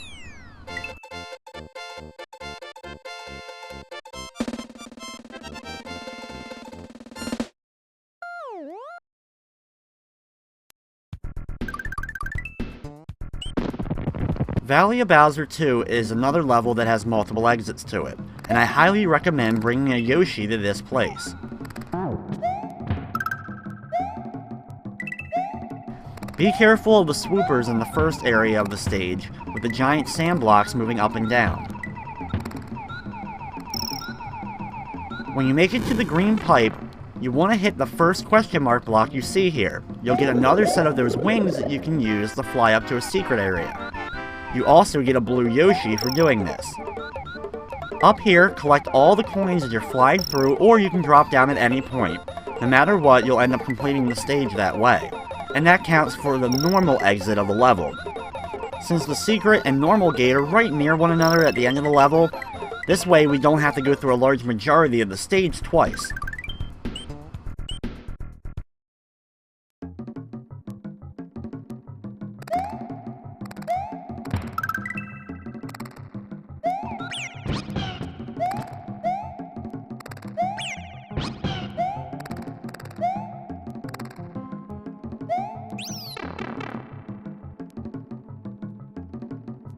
In the second area of the stage this time, we'll have to leave the Yoshi behind because you can't make it through this area with him.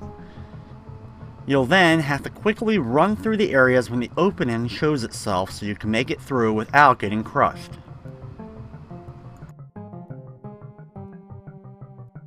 Thankfully, for the most part, it's pretty obvious where you have to stand with the openings and some of the rock formations.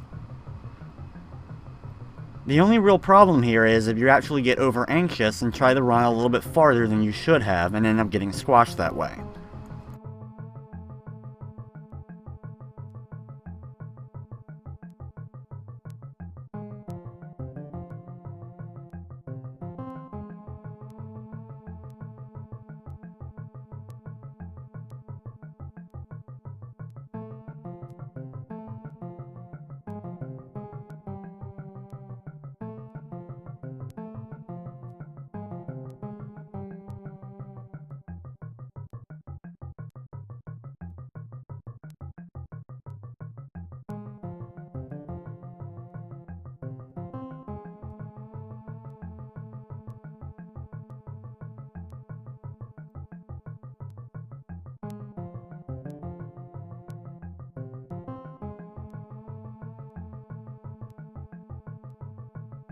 It'll take a while, but eventually you'll make it to the pipe and complete this part of the level.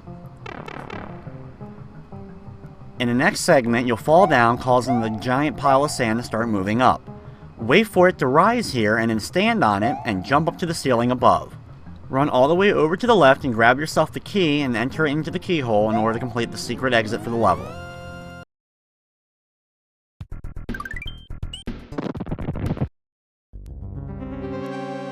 Next up is the final fortress of the game, and being the final one, it's by far the toughest. The giant spike pillars that we first saw in Wendy's level are here in full force, and they come down pretty quickly and in large amounts. Be careful of the dry bones and don't jump up too high so you end up jumping into the spikes above. Here we'll have to run past quickly to get past all the giant columns of spikes. Here is where timing comes down to everything. You'll have to make the jumps at the exact right moments in order to get past the pillar so you don't end up getting clipped by the edge of one of them. Here they come up and down really quick, so make your jumps at the exact point of when they're getting ready to rise back up into the ceiling. If you do it correctly, you'll be able to reach the red door and fight the last Reznor of the game.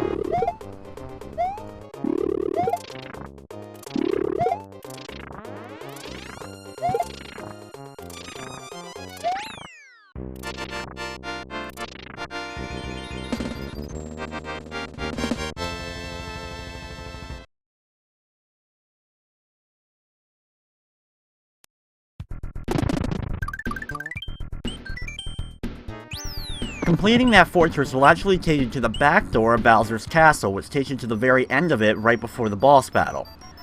Instead of going that way, of course, we're going to instead backtrack and now go to the ghost house inside of Valley of Bowser. This ghost house, like many of the others, does have two exits to it.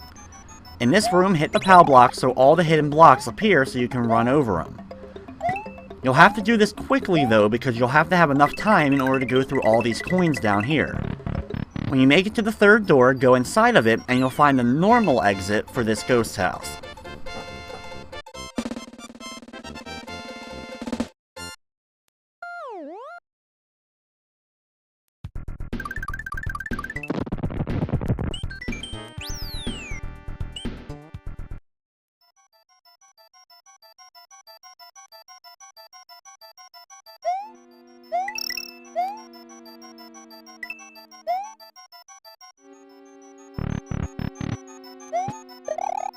On your second playthrough of the ghost house, instead of going through the third door, we have to make it very quickly and go through the fifth and final door of this area.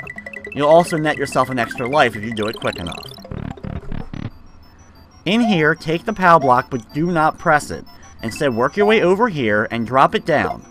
Then hit this block and you'll start a line of coins. Remember, moving Mario in directions and looking up will cause the coins to move in a correct direction. You'll have to get them lined up rather well so that you can actually use this Pow Block to jump up and get into the secret exit above. If for some reason you're just a little bit too high, instead, wait for it to break, and then when you're slowly falling down, hold right and you should be able to just barely sneak in, doing a bunch of little jumps in order to get through, grab the key, and go through the keyhole.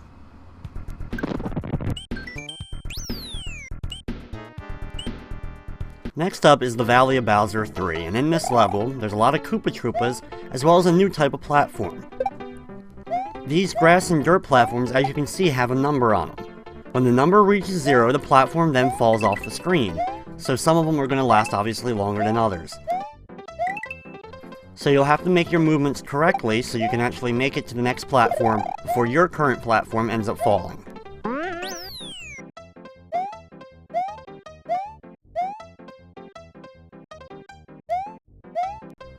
After the halfway point of the stage, you'll have a few more of the moving platforms that you'll have to time your jumps accordingly.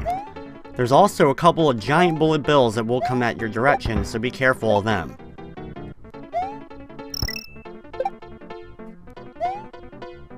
Grab the extra life near the end of the level and then pass through the gate to complete the stage.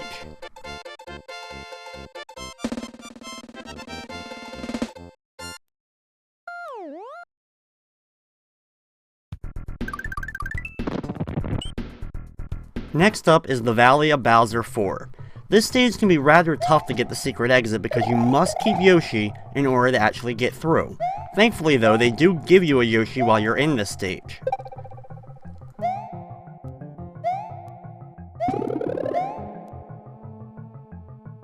Climbing up this piranha plant, hit this block to grab yourself Yoshi. Then, go over here and start breaking the blocks and ride Yoshi all the way down. Down here below you there is lava as well as a couple of platforms for you to stand on. Just try to be careful while making your way through these areas and also avoid the charging chucks that are digging up rocks to throw at you. If you accidentally get hit during this section and Yoshi drops into the lava, you'll have to restart the level if you want to actually get to the secret exit. At the end of the stage, grab the key with Yoshi's tongue and then go through the keyhole to find the secret exit. This will unlock the last star road of the game, and the one we will actually be going to once we complete the last couple levels.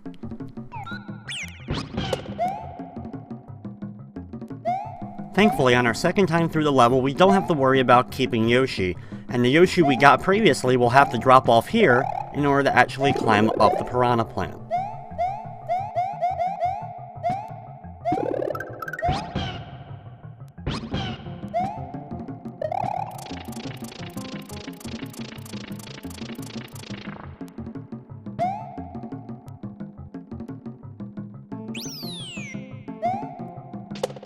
It can be rather tricky at times to actually avoid all these rocks that are spinning towards you, but you can eat them with Yoshi or spin them away with your cape.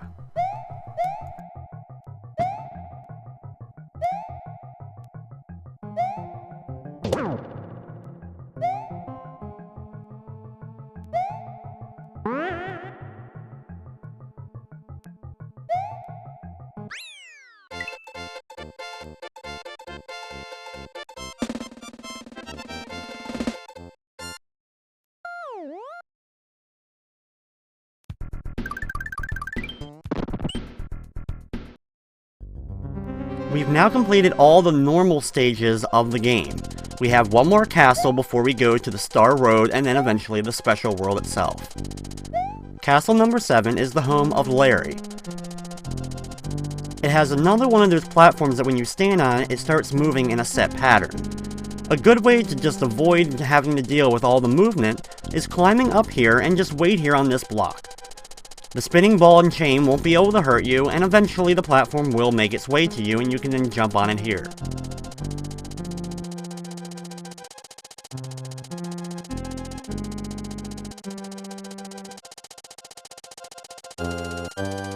By doing this, of course, you'll be able to save yourself a little bit of trouble.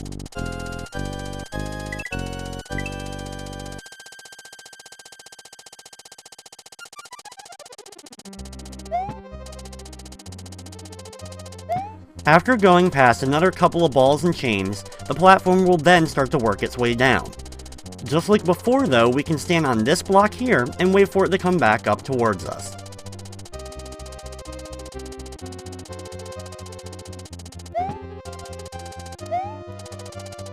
Just be sure to be ready so that when you see it coming back up the right side, you'll be able to jump to it, eventually reaching the door to complete that area. The next area has a bunch of walls that we'll have to deal with, as well as some of the moving spikes we saw on the Chocolate Island. Magic Koopa is also here to help us out, in case you don't have the cape to open up some of the blocks that are set up in a straight line.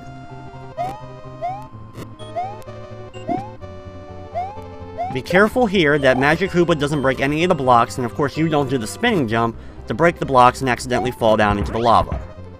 After a few dry bones, you reach the red door for the boss battle against Larry. Like the first castle, you'll have to jump on him a couple of times while the platform is tilted one direction to knock him into the lava. The only difference is this time there's some lava balls popping out of the lava as well. Once you hit him into the lava though, you complete the castle and get to see the destruction of Larry's castle.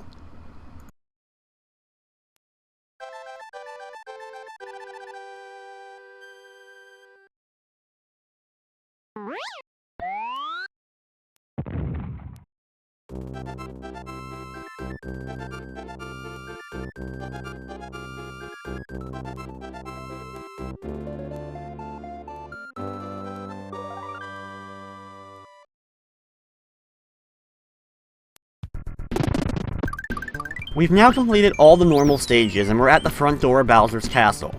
But we still have some more levels to go through in order to get all the gates. So now we're going to head to Star Road for the first time. Every level of the Star Road has 2 exits to it.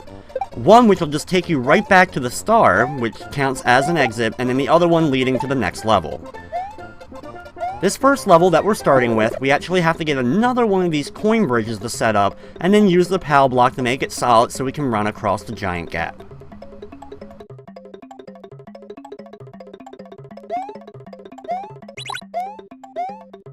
For our first time through the level, we're just going to go through the normal gate and not go through the secret one.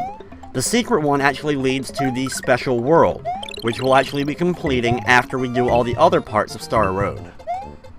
Each of the Star Road levels also has a Yoshi baby. By picking up this Yoshi baby and eating 5 enemies, he'll then turn big and then you can actually ride him just like all the other Yoshis. Each of the areas also has a different colored one for you to enjoy.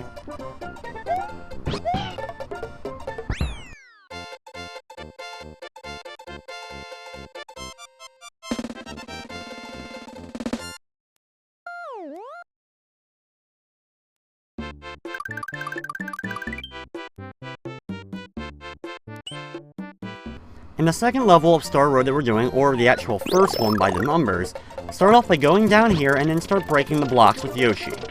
Work your way all the way down the first set of blocks and then go hug the right wall and work your way down to find the key and the keyhole.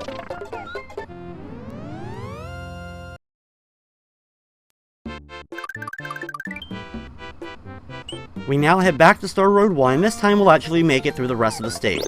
The entire stage is really made up of all these different blocks, so you'll have to ride Yoshi all the way down breaking each set, while also you can collect some items as well as deal with some enemies.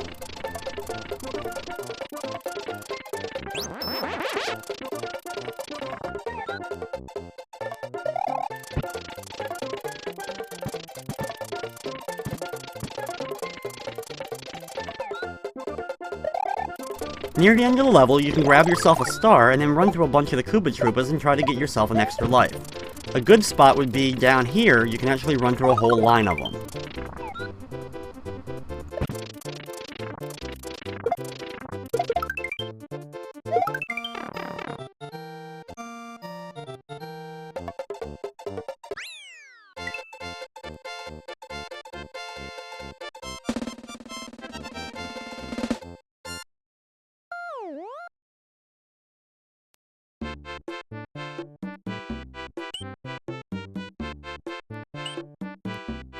Star Road 2 is the underwater level for the Star Road, and it also is the home of the Blue Yoshi.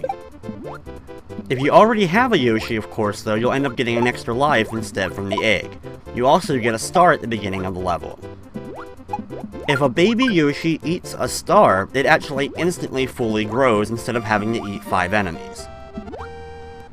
So just try to do your best to avoid all the fish, including the Rip Van fish that wake up when you get near them.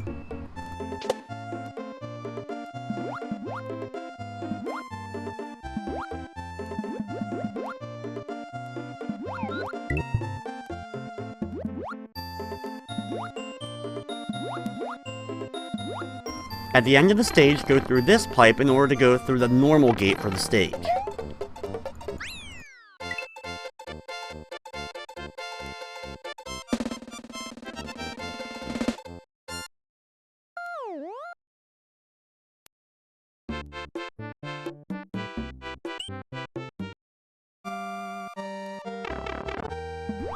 On our second time through the stage, we'll once again grab the star, and we can grab the extra life if we like, and just try to do our best to get through as many fish as possible before we run out of that star power.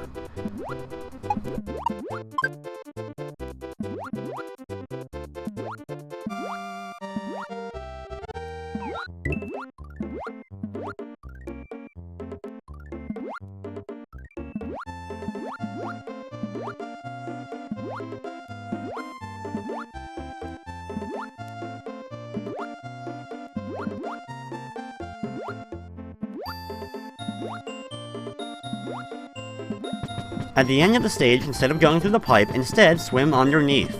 Going underneath here, you'll have to bump your head against the wall, but you'll eventually come to the area where you have the key and the keyhole.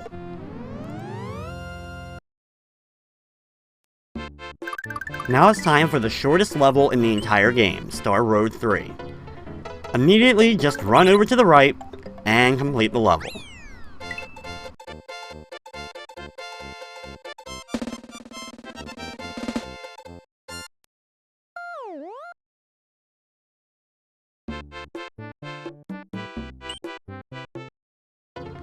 Going back into the level, use your cape, or you can actually use the Lakitu to fly up, so you can end up getting above, get the key from the block, and go through the keyhole for the secret exit of this level.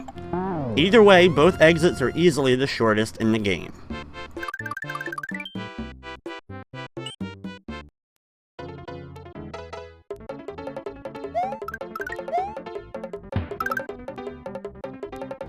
In this level, there's lots of different colored Koopas for you to grab, including blue ones, so we can fly over a portion of the level.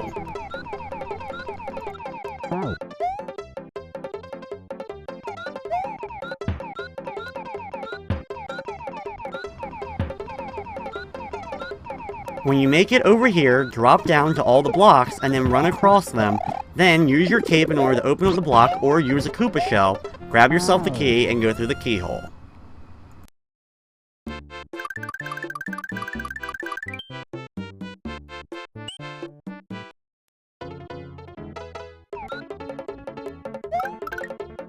Completing the level for the second time, we're going to go past that area we were and go through the normal gate.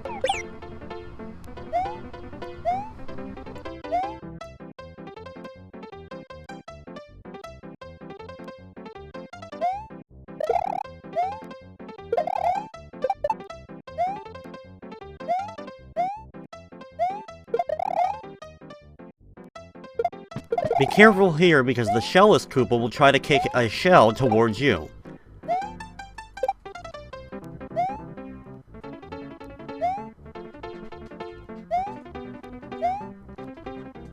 After a series of rotating platforms, you'll find yourself at the gate for the normal exit of the level. We now end up back at Star Road number 5.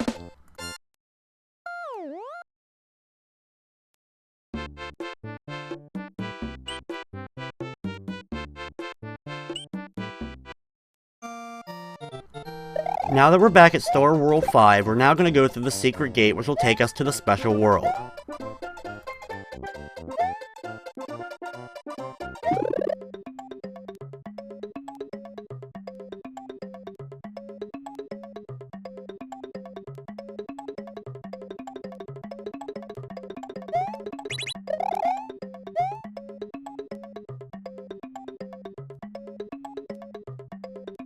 With a cape, use the block bridge that we made, and then fly up here, and then make your way over the series of different colored blocks from all the different switch palaces that we unlocked.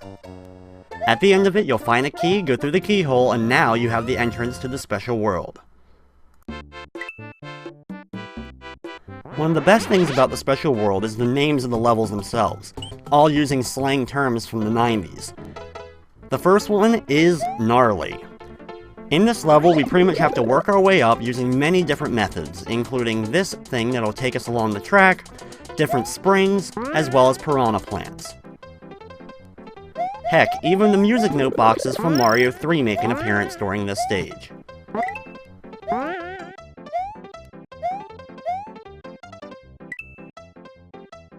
When you make it to the top, drop down all the way over to the right, and then enter the pipe. In this next section, use one of the Pow Blocks in order to make a bridge. You'll then have to take out the Flying Hammer Brother, or fly over it with your cape in order to make it to the goal. The thing about the special world, thankfully, is there is no alternate exits for any of the levels, so we just have to beat each of the levels once. The second level for the special world is Tubular, which is easily my least favorite and probably the hardest level in the special world itself. Watch out for the jumping, charging chucks, and then down here, you'll have to hit this block after you hit the Pow Block in order to get the P item, which makes Mario inflate like a balloon. While inflated, you'll then have to hit a couple of other blocks in order to unlock more of the P balloons, so you can actually continue floating and make it past. If you get hit at any point during this, you'll shrink and end up falling down into the gap below. Float down here and try to do your best to avoid getting hit by the footballs from the charging chucks. Hit the block from the bottom one and you'll be able to get the last P balloon we need in order to complete the level.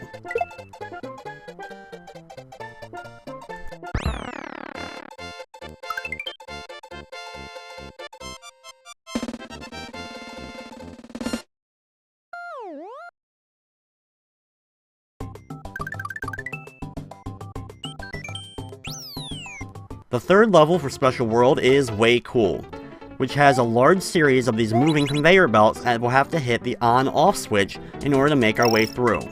Be careful during this level because a few of them will end up leading to dead ends that end up just dropping us into the pit below.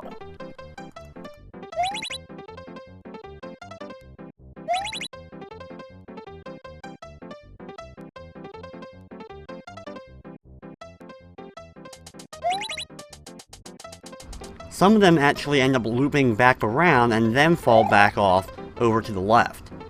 Eventually though, you should be able to make it to the end and be able to continue the stage here.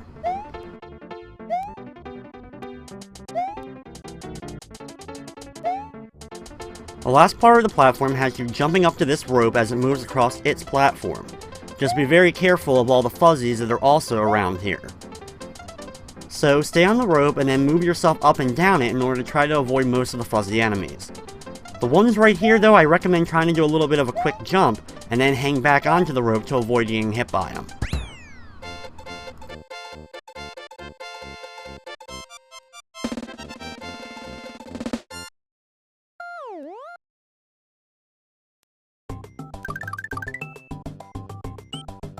The next level is awesome.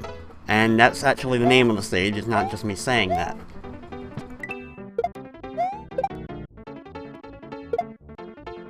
Watch out in this level for the angry Koopa Troopas without their shells. Some of them end up jumping into these multicolored shell that ends up flashing as it moves back and forth. This level is also ice, so you have to be very careful as all the platforms are slippery. Over here, be sure to grab yourself the star and then start running through the platforms, being able to avoid all the Cheep Cheeps and giant bullet bills. Then, I highly recommend having the cape and fly over the last few pits in order to reach the gate. Trying to do them with just moving back and forth between each of the little tiny platforms can be really tricky.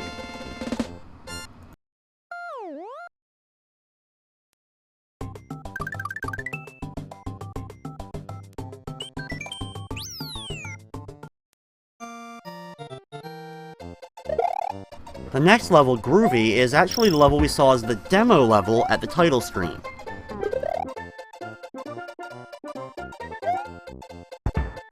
One of the biggest problems in this level is all the Pokies, the giant cactus-like enemies that we first saw in Mario 2. Be sure to grab your star from the item box and then start running through all the different Pokies. Doing so quickly enough, you'll be able to gain a lot of extra lives, especially here, as you run through all the Pokies that are stacked up. Near the end of the stage though, the problem is at the very end there's two charging chucks that are throwing baseballs. Just try to do your best to jump on one of their heads and then bounce to the other one so you can make it to the gate.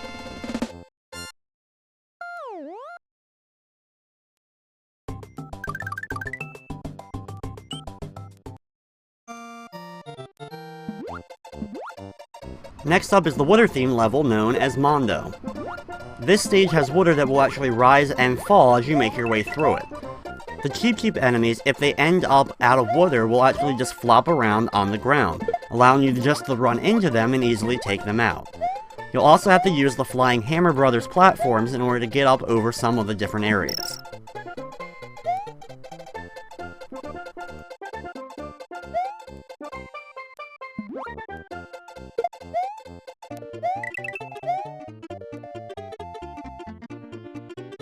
Near this area, just run through all the Cheep Cheeps and then fly up or use the Hammer Brother in order to get into the pipe above.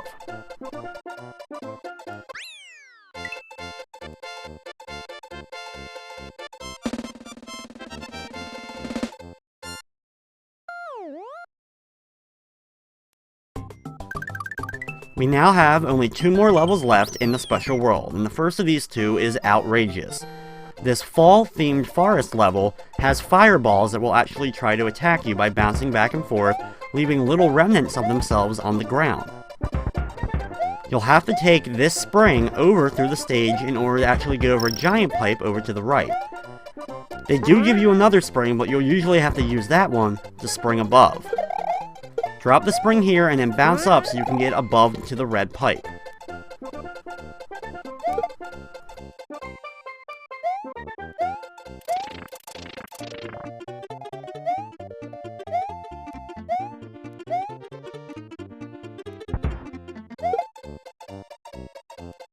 During the last bit of the stage, be very careful of the piranha plant spitting fireballs as well as a couple more of those bouncing flames on the ground.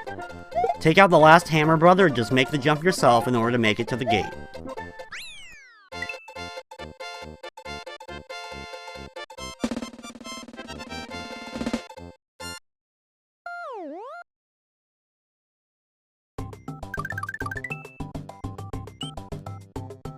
The last level of the special world is known as Funky.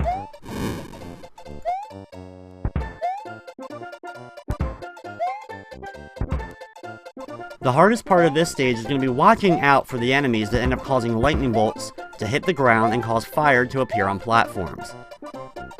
Thankfully, using a nice stomp with your cape will allow you to actually defeat these enemies. You can also grab yourself a star and run through a good majority of the stage.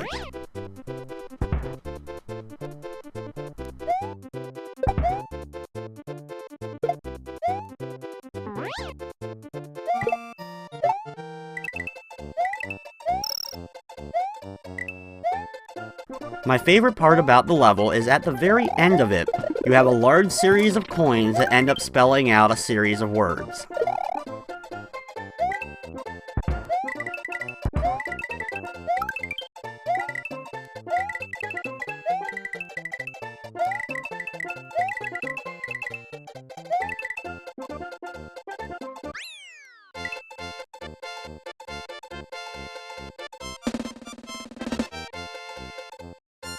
By going through this goal, we've now completed all 96 gates of Super Mario World.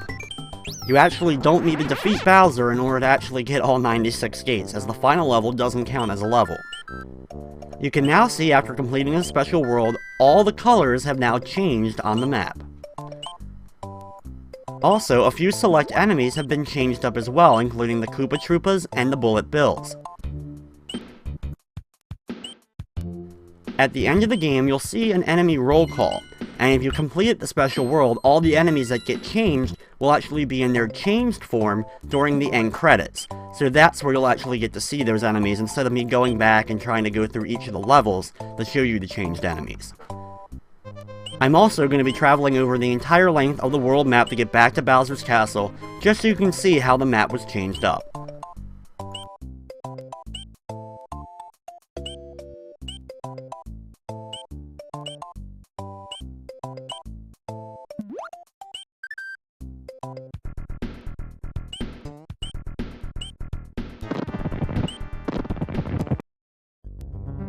It's now time for the final level of the game, Bowser's Castle.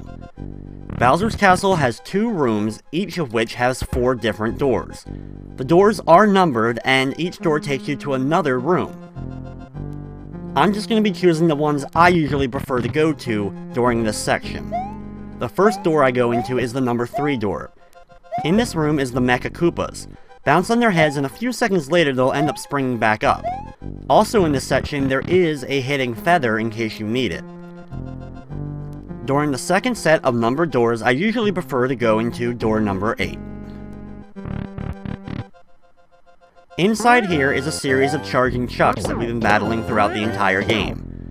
They're pretty easy to get past, and you can get to the door easily on the far right.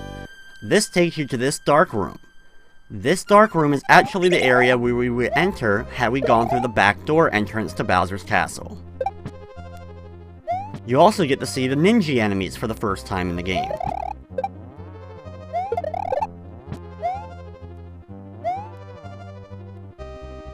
After this bridge, you enter the red door, and now it's time for the showdown against Bowser himself.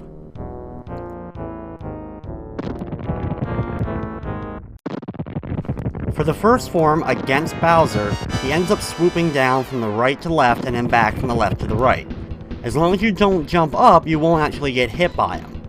After he goes back and forth for a few times, he'll stop, go inside his clown cart, and throw out 2 Mecha Koopas.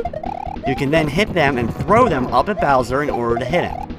2 of these hits will cause Bowser to end up going back into the background, and end up causing the second form to begin.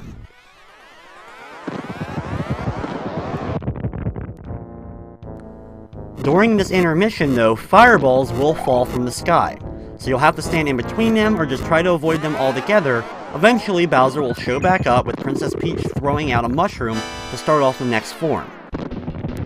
The second form of Bowser, he goes back and forth across the sky, stopping and then turns upside down, launching a giant bowling ball at you. Jump over it or use your spinning jump to avoid getting hit by it. Usually after throwing out 2 of them, the next time he goes in, he'll end up throwing out 2 Mecha Koopas that you will have to jump on and then throw back up at him in order to hurt him. If you want to do it with the first 2 Mecha Koopas he ends up throwing at you, do it quickly, because after a few seconds when he drops the next bowling ball, that will actually destroy the Koopas.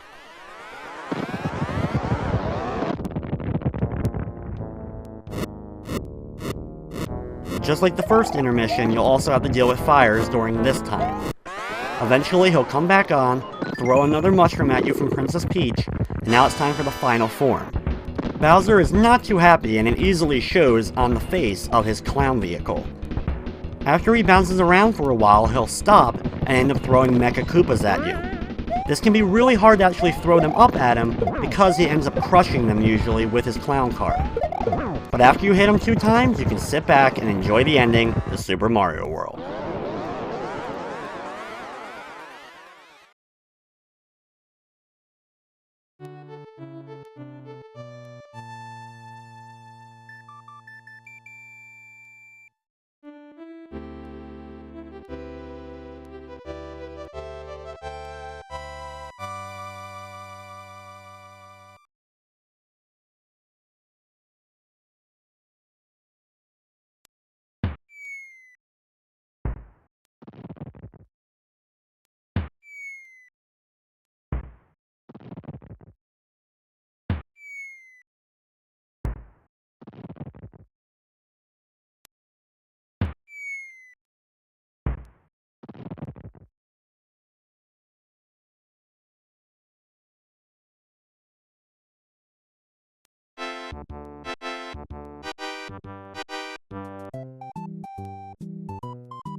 At the end of the game, during the credits sequence, we get to see Mario, Yoshi, and Peach, as well as all the eggs we saved from Bowser, as they slowly walk their way all across the world back to Yoshi's house from the beginning of the game.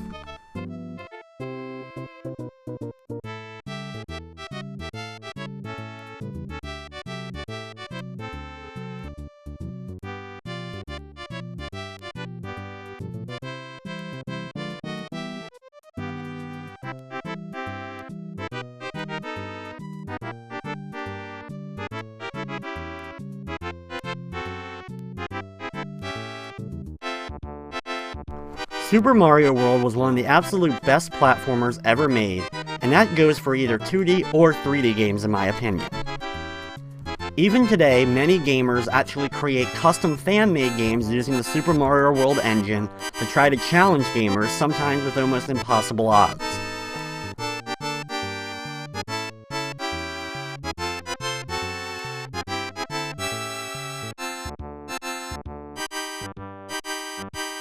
After the credits end, we get to see all the Yoshis come back to Yoshi's house, and we actually get to see the babies hatch.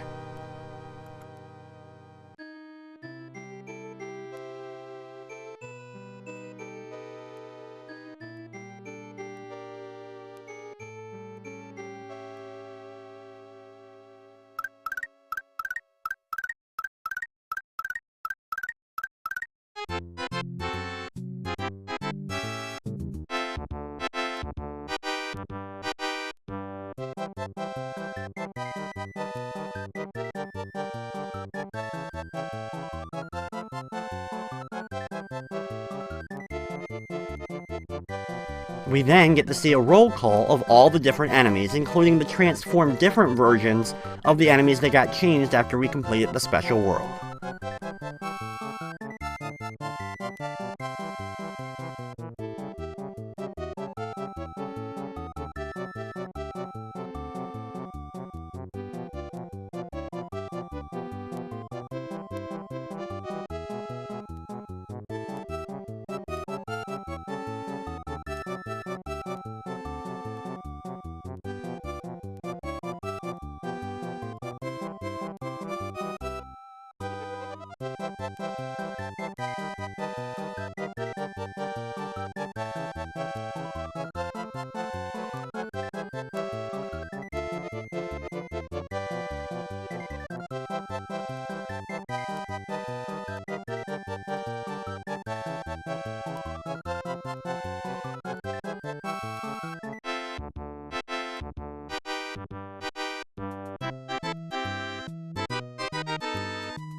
After we see Bowser along with all the Koopalings, we then go to the end screen with Mario, Luigi, and Peach.